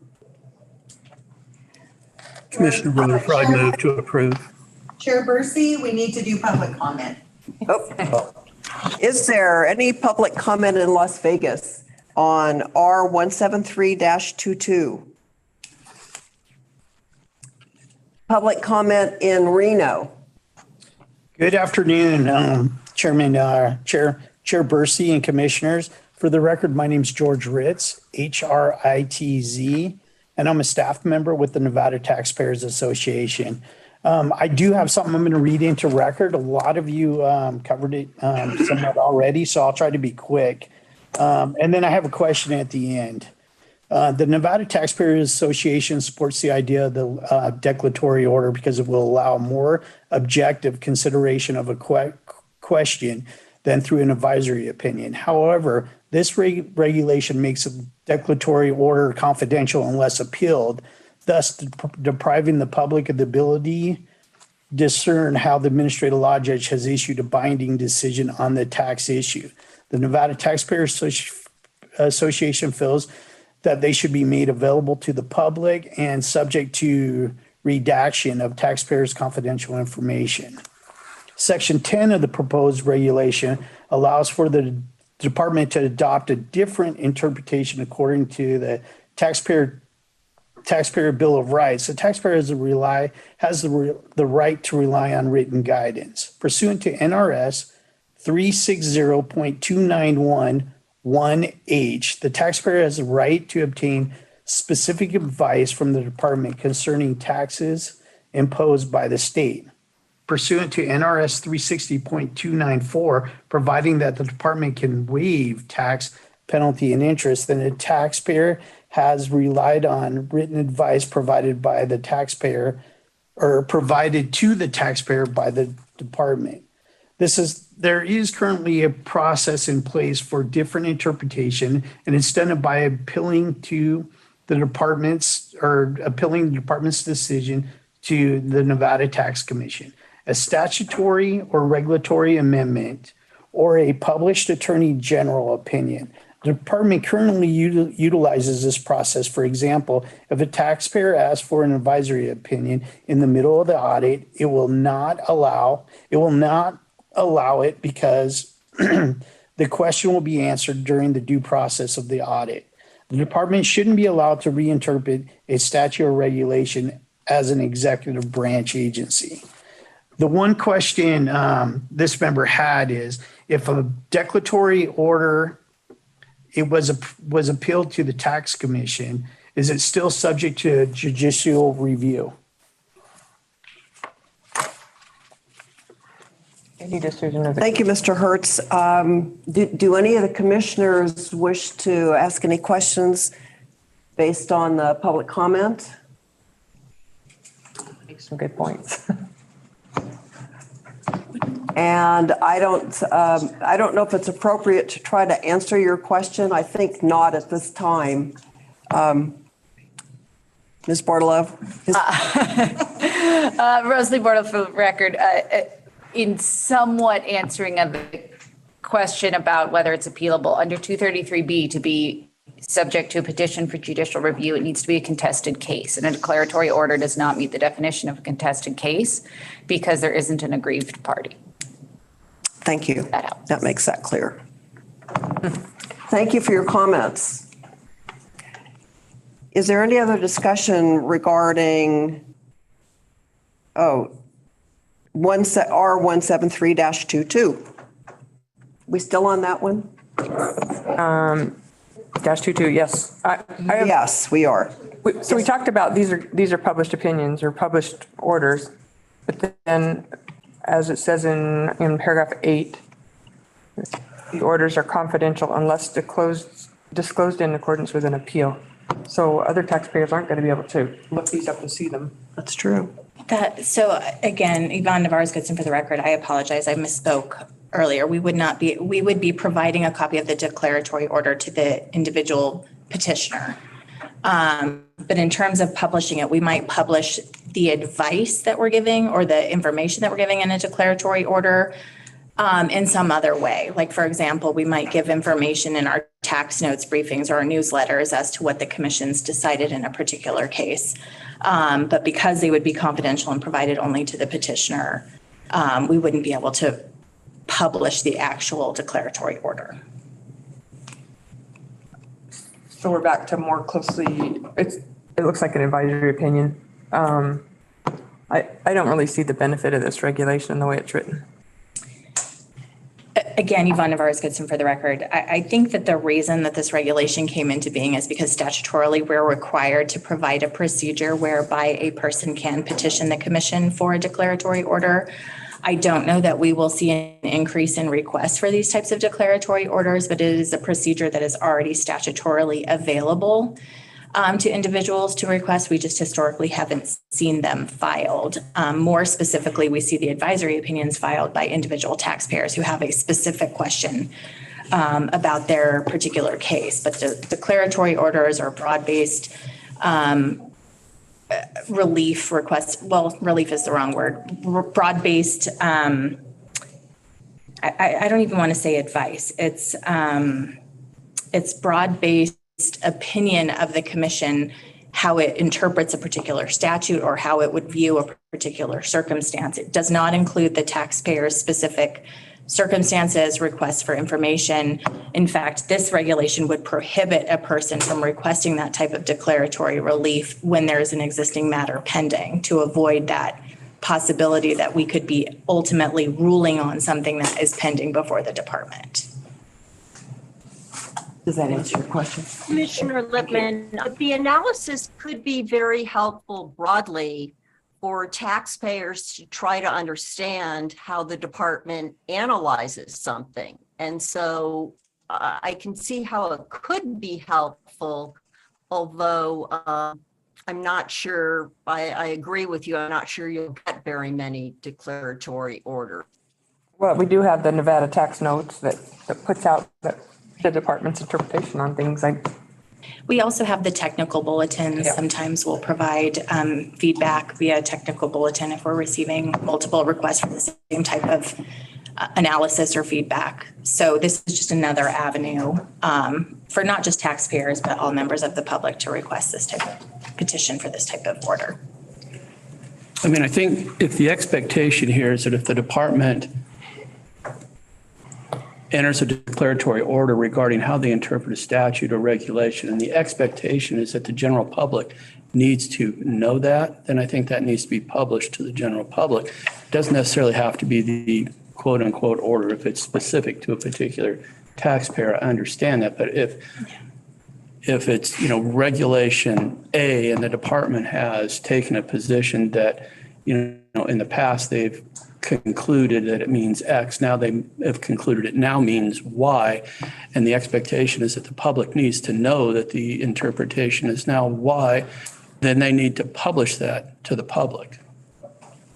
And if not, they just need to update regulations to say what they wanted it to say. Well, they need to do something. I mean, if the expectation is the public is expected to know the department's interpretation of statute and regulation, somehow that information has to be disseminated to the public.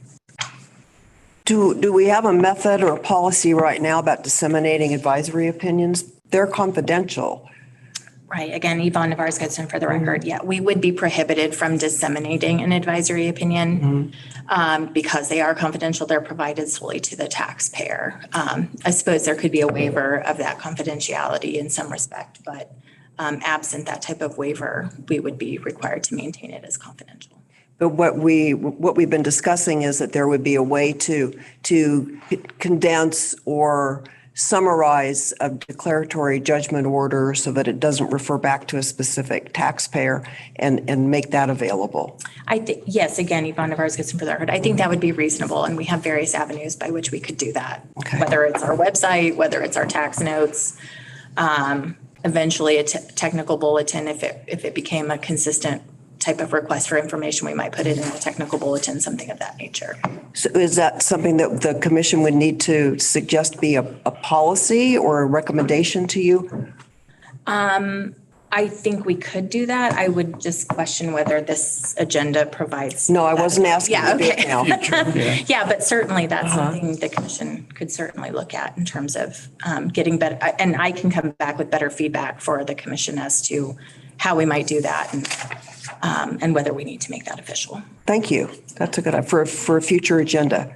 Thank you. Do that. And I guess, Madam Chair, to clarify my comment, if there is no expectation on the general public that they need to know what interpretation the department has taken on a statute or regulation, or if they've changed their interpretation on a statute or regulation, then I guess it doesn't really behoove us to publish that information. But I'm guessing the general intent is when the department takes a position and says this, we interpret the statute to mean X, we interpret this regulation to mean X, that now that puts a burden on the general public to know what that interpretation is. And if that is in fact true, then I think that information needs to be disseminated some way to the public. Thank you, Commissioner. Commissioner, it seems like there's some confusion here, though. I mean, when these are declaratory relief is requested, it's still being requested by an individual taxpayer, correct? Again, for the record, Yvonne Navarez-Goodson, it doesn't necessarily need to be a taxpayer. It could be a regular member of the public, but most likely it would be a taxpayer or someone who's subject to the jurisdiction. But that's why I think it provides for confidentiality in this regulation, because this isn't a request from a group to get a general interpretation, a declaratory declaration upon a particular statute that would apply, to the general public. It's still a request by either a taxpayer or it could be a group, I guess, but it's still an individual request for declaratory relief, just like you would have in a court of law. When you're asking for declaratory relief in a court of law, it applies to the parties that are part of that request. And so that's why I do think it is private, unless, as it states, if there's an appeal. So I think there's a problem here if we're trying to say we want these to be public for the general public to be able to review them. It's not really feasible because these are private requests. So I just wanted to make that comment. Thank you. I think, again, Yvonne Navarez-Goodson for the record, I think from what I'm hearing, I'll connect with Director Hughes about how we might disseminate information that comes about from the commission or the department as to declaratory orders, how we might disseminate that so as not to divulge the petitioner or a specific circumstance, but to otherwise give feedback to the public on these issues. We'll bring that back to the commission for your determination about whether you want a formal policy or whether it's just the department. Thank you. Business as usual. Thank you. Madam Chair, would it be feasible to table this until that's prepared and maybe open it up to another workshop just to hear the concerns that are coming up? I don't know that we're talking about changing the substance of the regulation. We're talking about policy, about how to address the information that it holds. I don't know. I think Yvonne Navarez-Gibson for the record, I think I would agree with that. So this regulation is intended, it could certainly be amended, but it is intended to simply provide the procedures whereby a person may file a request for a declaratory order and how it may be appealed to the commission. If there was a request by the commission to table it so that we would amend the regulation at some point to indicate what the department's responsibility might be to do with that information, I'm not sure that that needs to be in regulation. Okay. But an appeal of a declaratory order by the person who requested it, that's not an aggrieved party? I have known of it at least argued in one, and I believe it was dismissed, or we had it in an administrative case with another body that, and I'd have to review the research on it, but I believe the conclusion at that time was that it wasn't a contested case, a declaratory order. But it is possible that that's something still up for debate and litigation. So that is something that it could rise. If that's, Commissioner Johnson, if that's the case, why do we have in the regulation that it would become public if it's appealed? If it can't be appealed, why is that even in the regulation? Yvonne Navarez-Gibson for the record, I think it's an appeal to the commission. So a department decision appeal to the commission. Okay, not a judicial. Right. Okay. Rosalie Bordelon for the record. My comments were specific to basically it being a contested case under Chapter 233B, which is the avenue. Now, if there's something else in your statutes that would change the definition of a contested case, there's the aggrieved party, but there also is usually the opportunity for hearing. There's some other stuff in there. So if your statutes have more to it, that it's possible there'd be a stronger argument for making it. And so I'm not going to completely foreclose to say that it could not be, but usually declaratory orders, that's kind of the difference there because it's not a contested case. Mr. Byram, if you have a specific desire or wish to have the regulation modified in some way, you can make the motion to table it if you like, if you can be specific about it. Well, if I were to strike number 10, I think number 10 just makes it sound like we're going to declare this is what it means. But if we decide to change our mind and you relied on it, we can hit you in an audit or enforce something against you. But we made a declaration that it's one way. And now we're going to enforce something different. And we publicly made that. That makes us sound wishy-washy, indecisive, maybe just trying to see where the big dollars are and go after them. I mean, to me, that just sounds really bizarre. Is that a motion? No.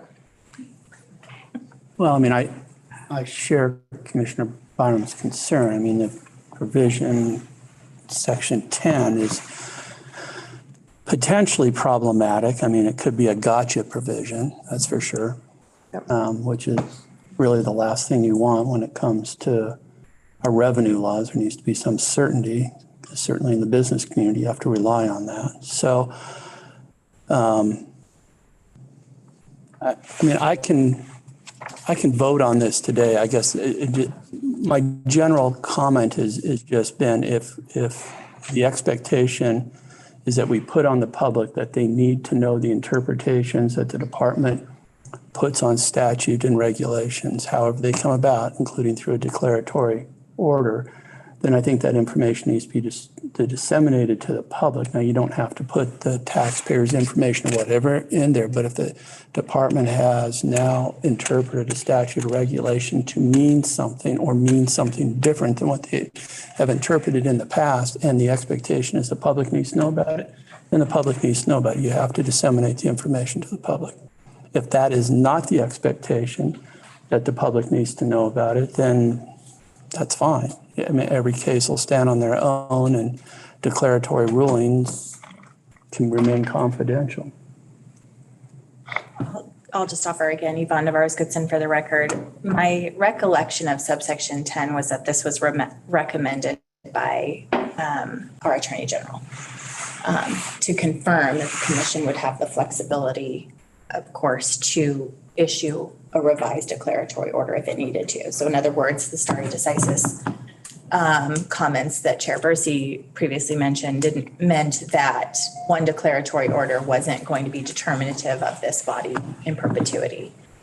So I think that was the intention behind adding subsection 10, was simply to give an avenue for the commission to issue a revised declaratory order if it had a difference of opinion. From The commission's going to be issuing the orders? Well, the department would, or if they're on appeal to the commission would have that authority. For those doesn't change their order. The commission could overrule the department's order, but the commission doesn't make an order and then make a different order under this.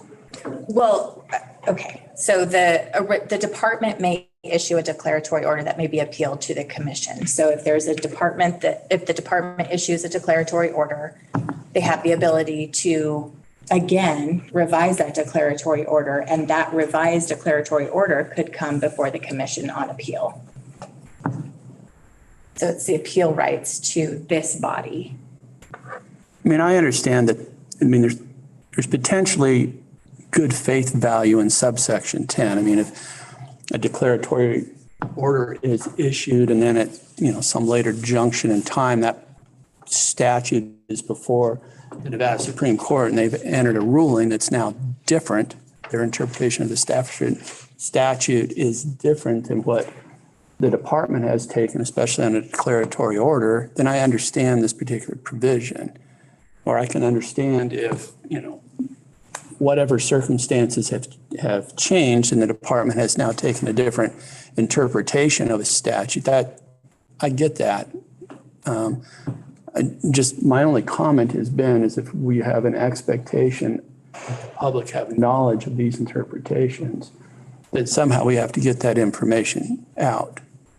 I think we're talking about, both of you are talking about two different things. You're talking about disseminating the information, and I think you're talking about the binding effect of Section 10. The department has offered to come back to us at a later date with a policy or a method of disseminating the information. So we're stuck on, I don't know if we're stuck on because we don't have a motion, but we might be stuck on whether we want these declaratory orders to be binding in every case or just on a case-by-case basis. Can somebody make a motion? This is Commissioner Rutherford. I'll make a motion to approve the regulation. As written? As written. It's been moved to approve the regulation as written. Is there a second? Commissioner Witt. Commissioner Lippman seconds the motion. I think it was Commissioner Witt. Thank you, Commissioner Lippman. It's been moved and seconded to approve R 173-22. We have had public comment on it. So further discussion? All those in favor, please say aye. Aye. Opposed? Aye. Who says, I'm sorry, maybe Commissioner Johnson and Commissioner Byram are opposed. So the motion carries. Thank you.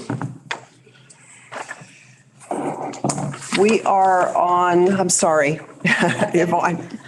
We'll move on to the next regulation, which is agenda item 6D. This is consideration for adoption of regulation number R 174-22. For a brief summary of this particular regulation, existing regulations provide that for the purpose of the imposition and collection of the sales and use tax, a repairer is considered a retailer of parts and materials furnished in connection with the repair work if the value of the parts and materials is substantial in relation to the total charge, or if a separate price is stated for the parts or materials. This regulation would provide that if a repairer enters into a contract with the state or a political subdivision of the state to perform repair or maintenance work, the repairer and any subcontractor of the repairer is considered the consumer of the parts and materials furnished in connection with the work. Unless the repairer or subcontractor has a permit, is registered to collect sales and use tax, or is required to have such a permit or register pursuant to the contract with the state or political subdivision. As the consumer of such parts or materials, the repairer or subcontractor of the repairer would be required to pay either sales tax at the time the repairer or subcontractor purchases the parts or materials, or instead pay the use tax at the time the parts or materials are used by the repairer or the subcontractor in the state. That, Madam Chair, I'll take any questions. Do we have any public comment before we go to questions? Is there public comment in Las Vegas? Reno, is there public comment in Reno? Good afternoon, Chair Bursey and Commissioners. For the record, this is George Ritz. Last name is spelled H-R-I-T-Z, and I'm a staff member with the Nevada Taxpayers Association. I do have another member that has written up some information that I'll share with you. And then I've done a little bit of research on my own. After I finish reading this into record, I'll provide those additional questions or statements that I may have for you. So NAC 372.390 provides a standard for determining whether a person who performs repairs should collect sales tax as a retailer or remit use tax as a service provider. On one hand, a repairer is treated as a retailer of parts and materials. If the value of the parts and materials is substantial in relation to the total charge, as a retailer, the repairer remits sales tax collected from their customer pursuant to NRS 372-105. On the other hand, a repairer is treated as a service provider if the value of the parts and material is insubstantial in relation to the total charge. As a service provider, a repairer either pays sales tax on their acquisition of the parts and materials or remits use tax on the acquisition cost of the parts and materials pursuant to NRS 372.185.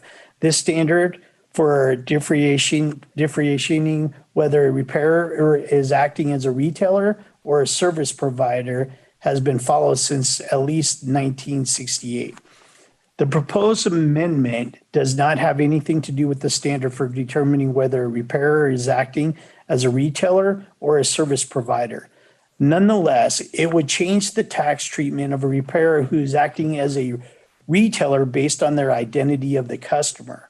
As far as we can discern, the identity of the customer has never been a criteria for determining whether the transaction is subject to sales tax pursuant to NRS 372.105 or a use tax pursuant to 372.185. Currently, when a repairer who is acting as a retailer engages in sales tax, a sales transaction with the state or political subdivision of the state, the transaction is exempt from sales and use tax pursuant to NRS 372.325. The proposed amendment would effectively deny the repairer and their customer the benefit of the exemption by requiring the repairer to pay use tax on the cost of the parts of the material, including in the exempt transaction. Importantly, the cost of the proposed amendment will be borne on the repairer. A repairer who is acting as a retailer and set their price based on the assumption that they will be able to collect sales tax from their customers. However, the proposed amendment would require the repairer to remit use tax if the customers were a state or political subdivision of the state. In this situation, it is unlikely the repairer will have set a separate higher rate for transactions with the state or political subdivision of the state. Instead, the repairer will need to pay the use tax out of their profits. Finally, the proposed amendment makes the sales and use tax more complicated. Currently, a repairer who is acting as a retailer is subject to the same rules as any other retailer. but the proposed amendment would create an exception for transactions with the state or political subdivision. For these transactions, the repairer would be treated as a retailer, but as a service provider. This is likely to become a tax trap for the unwary. And that's what the member has written. So I followed up and called the Department of Administration Fleet Services Division to find out if they actually send state vehicles out to get repaired, and they do. And then I asked them about paying sales tax, and they're like, we're the state, we're exempt from sales and use tax. Then I called the local shop, I know the owner, and asked him if he has ever worked on state vehicles. And he goes, they're exempt, but no, he works on church vehicles or fleets of church vehicles. And he knows that those 501Cs, as he knows it, 501Cs, government entities are exempt from sales and use tax. So he wouldn't charge if he was to work on an automobile of the state, a state-owned automobile, he wouldn't have charged them sales tax, thinking that the state of Nevada political subdivisions are exempt statutorily.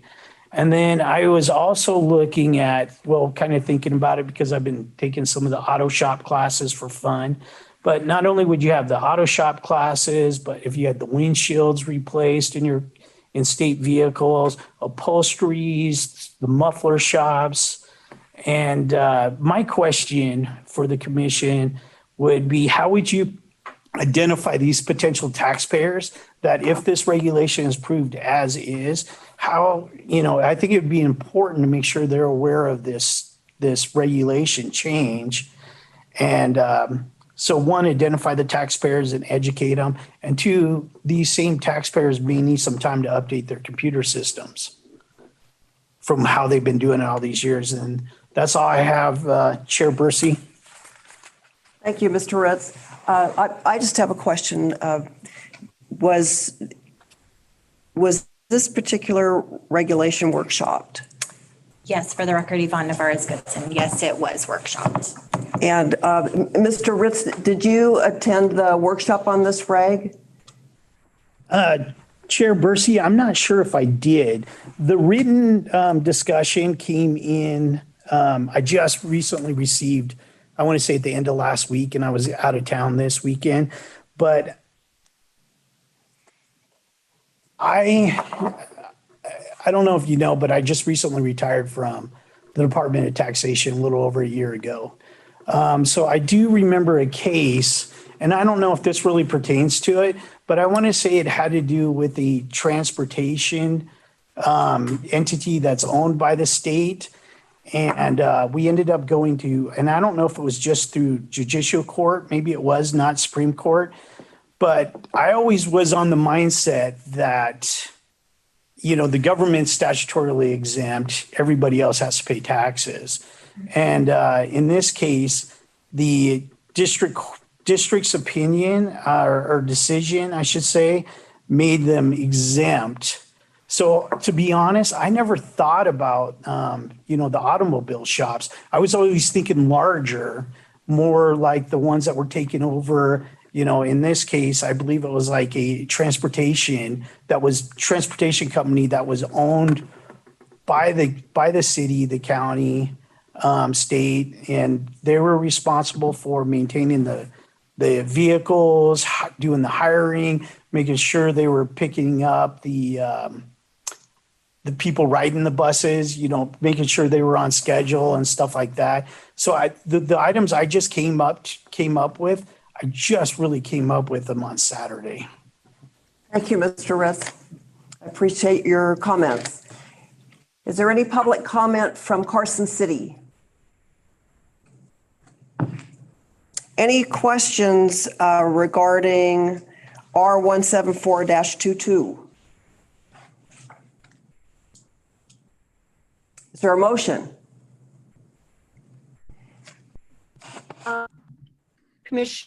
Chairwoman Bursey, I do have a question for the Department of Tax. So was there a change in the tax exemption of the state regarding this? I mean, why are we,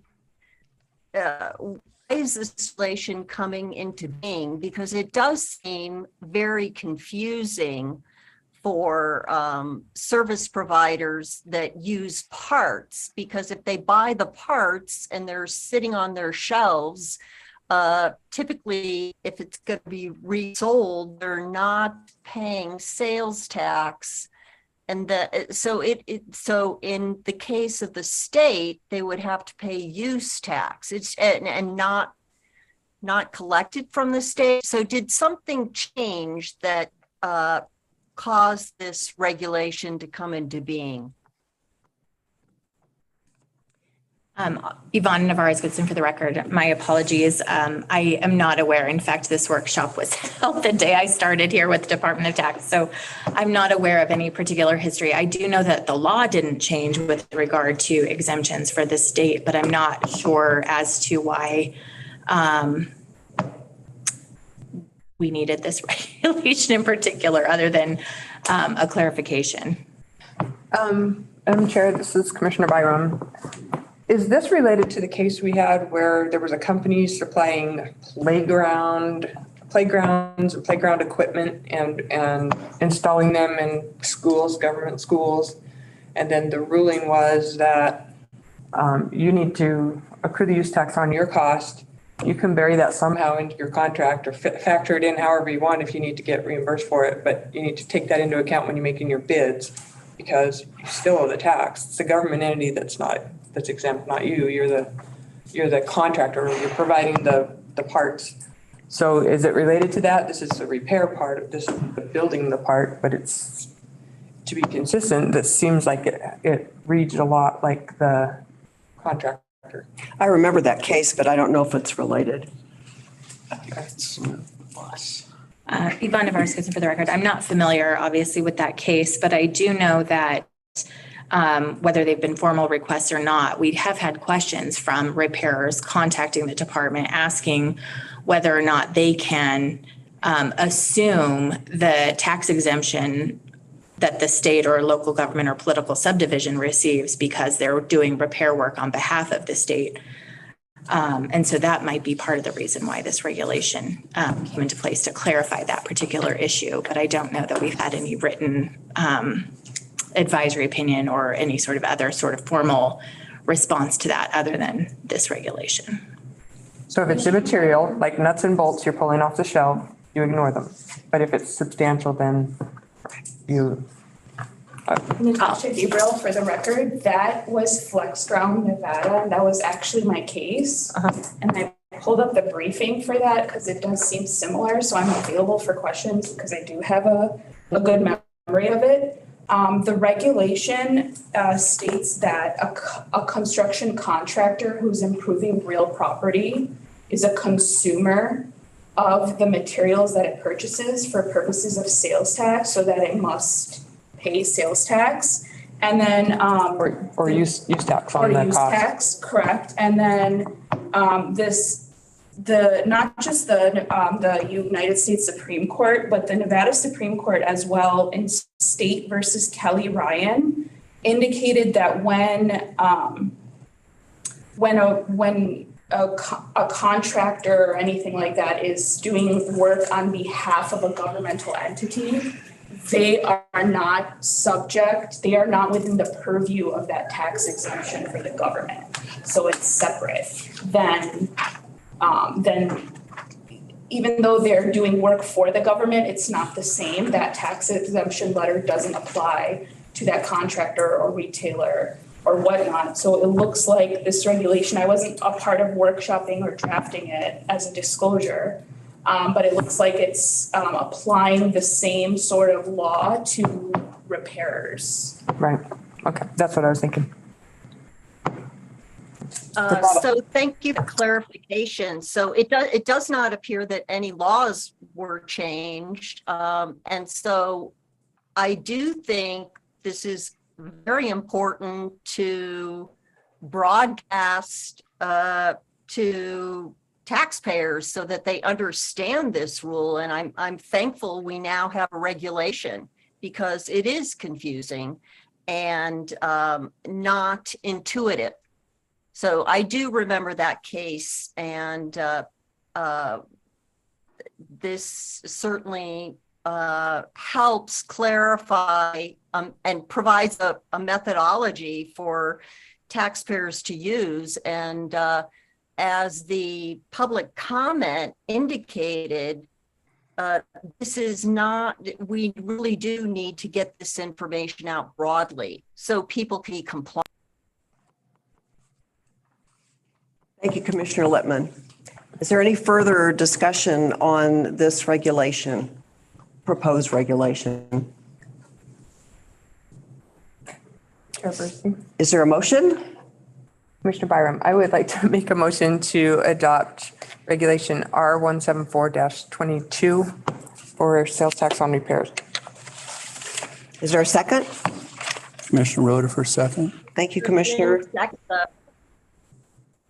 Pardon me, Commissioner Lippman? I was going to second it. Thank you.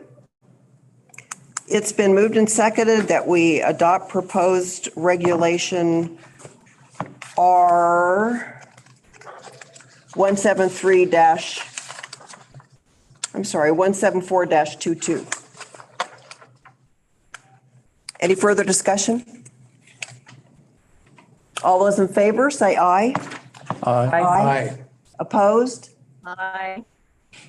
Motion carried. Thank you. Last regulation. Thank you, Madam Chair. For the record, Yvonne Navarez-Goodson, our last regulation for consideration of adoption today is LCB file number R-175-22, revising procedures concerning the filing of certain briefs and other documentations in appeals before the Nevada Tax Commission. By way of summary, in this particular case, under existing law, all decisions of the executive director or other officer of the Department of Taxation are deemed final unless they are appealed to the Nevada Tax Commission. Existing regulations establish the procedures for pursuing such an appeal, including, without limitation, prescribing the period during which an appellant is required to file his or her opening brief with the Commission. This regulation would revise those provisions by prescribing the period for filing of an answering brief and a reply brief. This regulation also requires a brief or other documentation filed with the Commission in connection with an appeal to be accompanied by an acknowledgement or affidavit showing service of the brief or other documentation on all parties of record. Madam Chair, I also wanted to note for the record, we did have one correction in the draft language that you identified earlier, and that is going to be to subsection 5 of the regulation.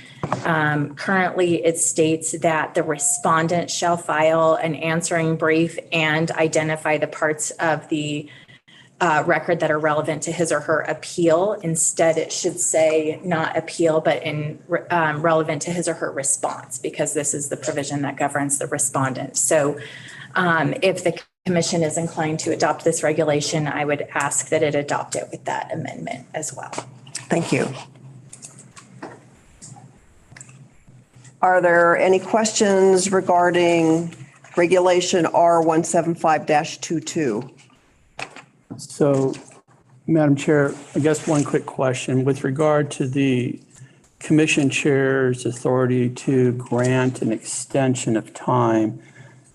Does this require a showing of good cause to grant that extension of time, or should the extension of time just be liberally granted? What was the intent of that section? Thank you again. For the record, Yvonne Navarez-Goodson. And what section is that, please? Subsection 10. 10. I think the intent would be good faith. The Commission may recognize, by way of example today, they heard a motion to dismiss because there was no correspondence or feedback from the taxpayer in response to an appeal that had been filed. And so that matter sat with the department for many months. And so when we took a look at what are we doing as a department to prompt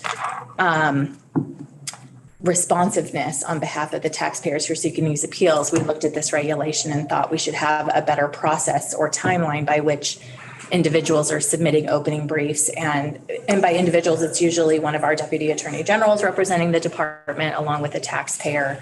as another party. And so I don't think it would be against the department's intent that it be for good faith that the chair could extend it. But in this particular instance, what we were really trying to get at is we wanted to have the taxpayer and of course the department respond in a timely fashion to these appeals. But we understand that there are various circumstances that come up where individuals need extensions for one reason or another. But by having to come to the chair of the commission, they would be having to explain or at least tell us, instead of not respond to a phone call or not respond to a letter submitted by the department, they would have to tell either the chair or the parties by stipulation could also enter into an agreement to extend the deadline. So if the request were to amend it for good faith, I think that would be in line with the department's intent there.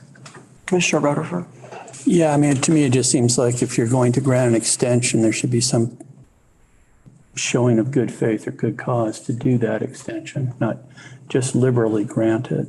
Because the problem with that, liberally granting it, the people who sit on this commission are going to change over time. So how that's going to be applied is going to change too. So at least some parameter on it that there's some showing of good cause for the extension. Is that the language you'd recommend? It would be a good faith criteria? Yeah, I mean, I think you could say at the end of the first sentence, extend the filing deadline set forth in subsections 2, 5, and 6. Well, maybe at the end of, I guess, the second sentence, you could just simply add that the extension of time is pursuant to a good faith showing by the moving party or something. An extension of time is, say that again. That an extension of time may be granted based upon a good faith showing by the moving party. So that would be your recommended addition to that section. Correct. I think that applies to the commission's decision and not to the parties stipulating with each other. So I would put that in the first sentence. Okay. But I have a question on Commissioner Byram on the same paragraph 10. How is that going to work? Say how the mechanics going to work if they want a 2-week extension, they're going to have to contact the chair of the commission in between meetings. We don't meet that often. So the commissioner is going to have to be on standby to hear requests and review them and make rulings on their own. That's why they get the big bucks. Is that what it is? The chair. The chair. For the record, Yvonne Navarez-Goodson, yes, I think what would probably be contemplated would be sort of an email exchange, presumably, to have a record that the chair was approving it. Okay. Some probably written confirmation that the chair had approved an extension. I imagine that most circumstances, these extensions will be done through stipulation, but this regulation is really intended to put some parameters around these timelines. So I would imagine that most times the parties will be able to stipulate to those extensions, but where there is a conflict or an issue among the parties, it will come to the chair's attention. Okay. Yeah. I'm good with it. This was workshop before I was assigned it. Did anyone appear at the workshops? To look at that really quickly. It was workshops. I just don't know who was in attendance at that. I was just curious. We still need public comment. I will. Any other questions? Before I call for a motion, I'll call for public comment in Las Vegas. Public comment in Reno. Good afternoon, Chair Bursey and Commissioners. For the record, my name is George Ritz, HRITZ, and I'm staff member with the Nevada Taxpayers Association. The Nevada Taxpayers Association supports the regulation as written. It allows the parties to stipulate to the extended briefing schedule on the appeal to the Commission. Thank you. Thank you, Mr. Ritz. Is there any public comment in Carson City? Hearing none, is there a motion? Chair, I'd make a motion to approve the regulation as further amended for Section 5B and Section 10. Is there a second? I'll second it. It's been moved and seconded to approve our 175-22 as amended. Madam Chair, if I may, Yvonne Navarro's been for the record. I just confirmed, we did hold the workshop and it doesn't appear that any individuals provided public comment at that workshop. Thank you. Any further discussion? All those in favor of the motion? Approved as amended and corrected, is that? Yes. So amended and correct. Yeah, thank you. Amended Yes. and corrected. Yay. I think the motion passed. Did I say nays? I didn't ask for any nays. Anyone who is not in favor of the motion, please signify by saying nay. The motion passes unanimously. Thank you.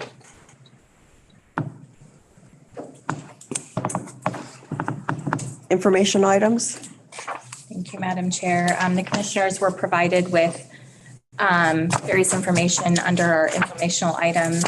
Be happy to answer any questions if you have them under that agenda item. Could I just make a comment?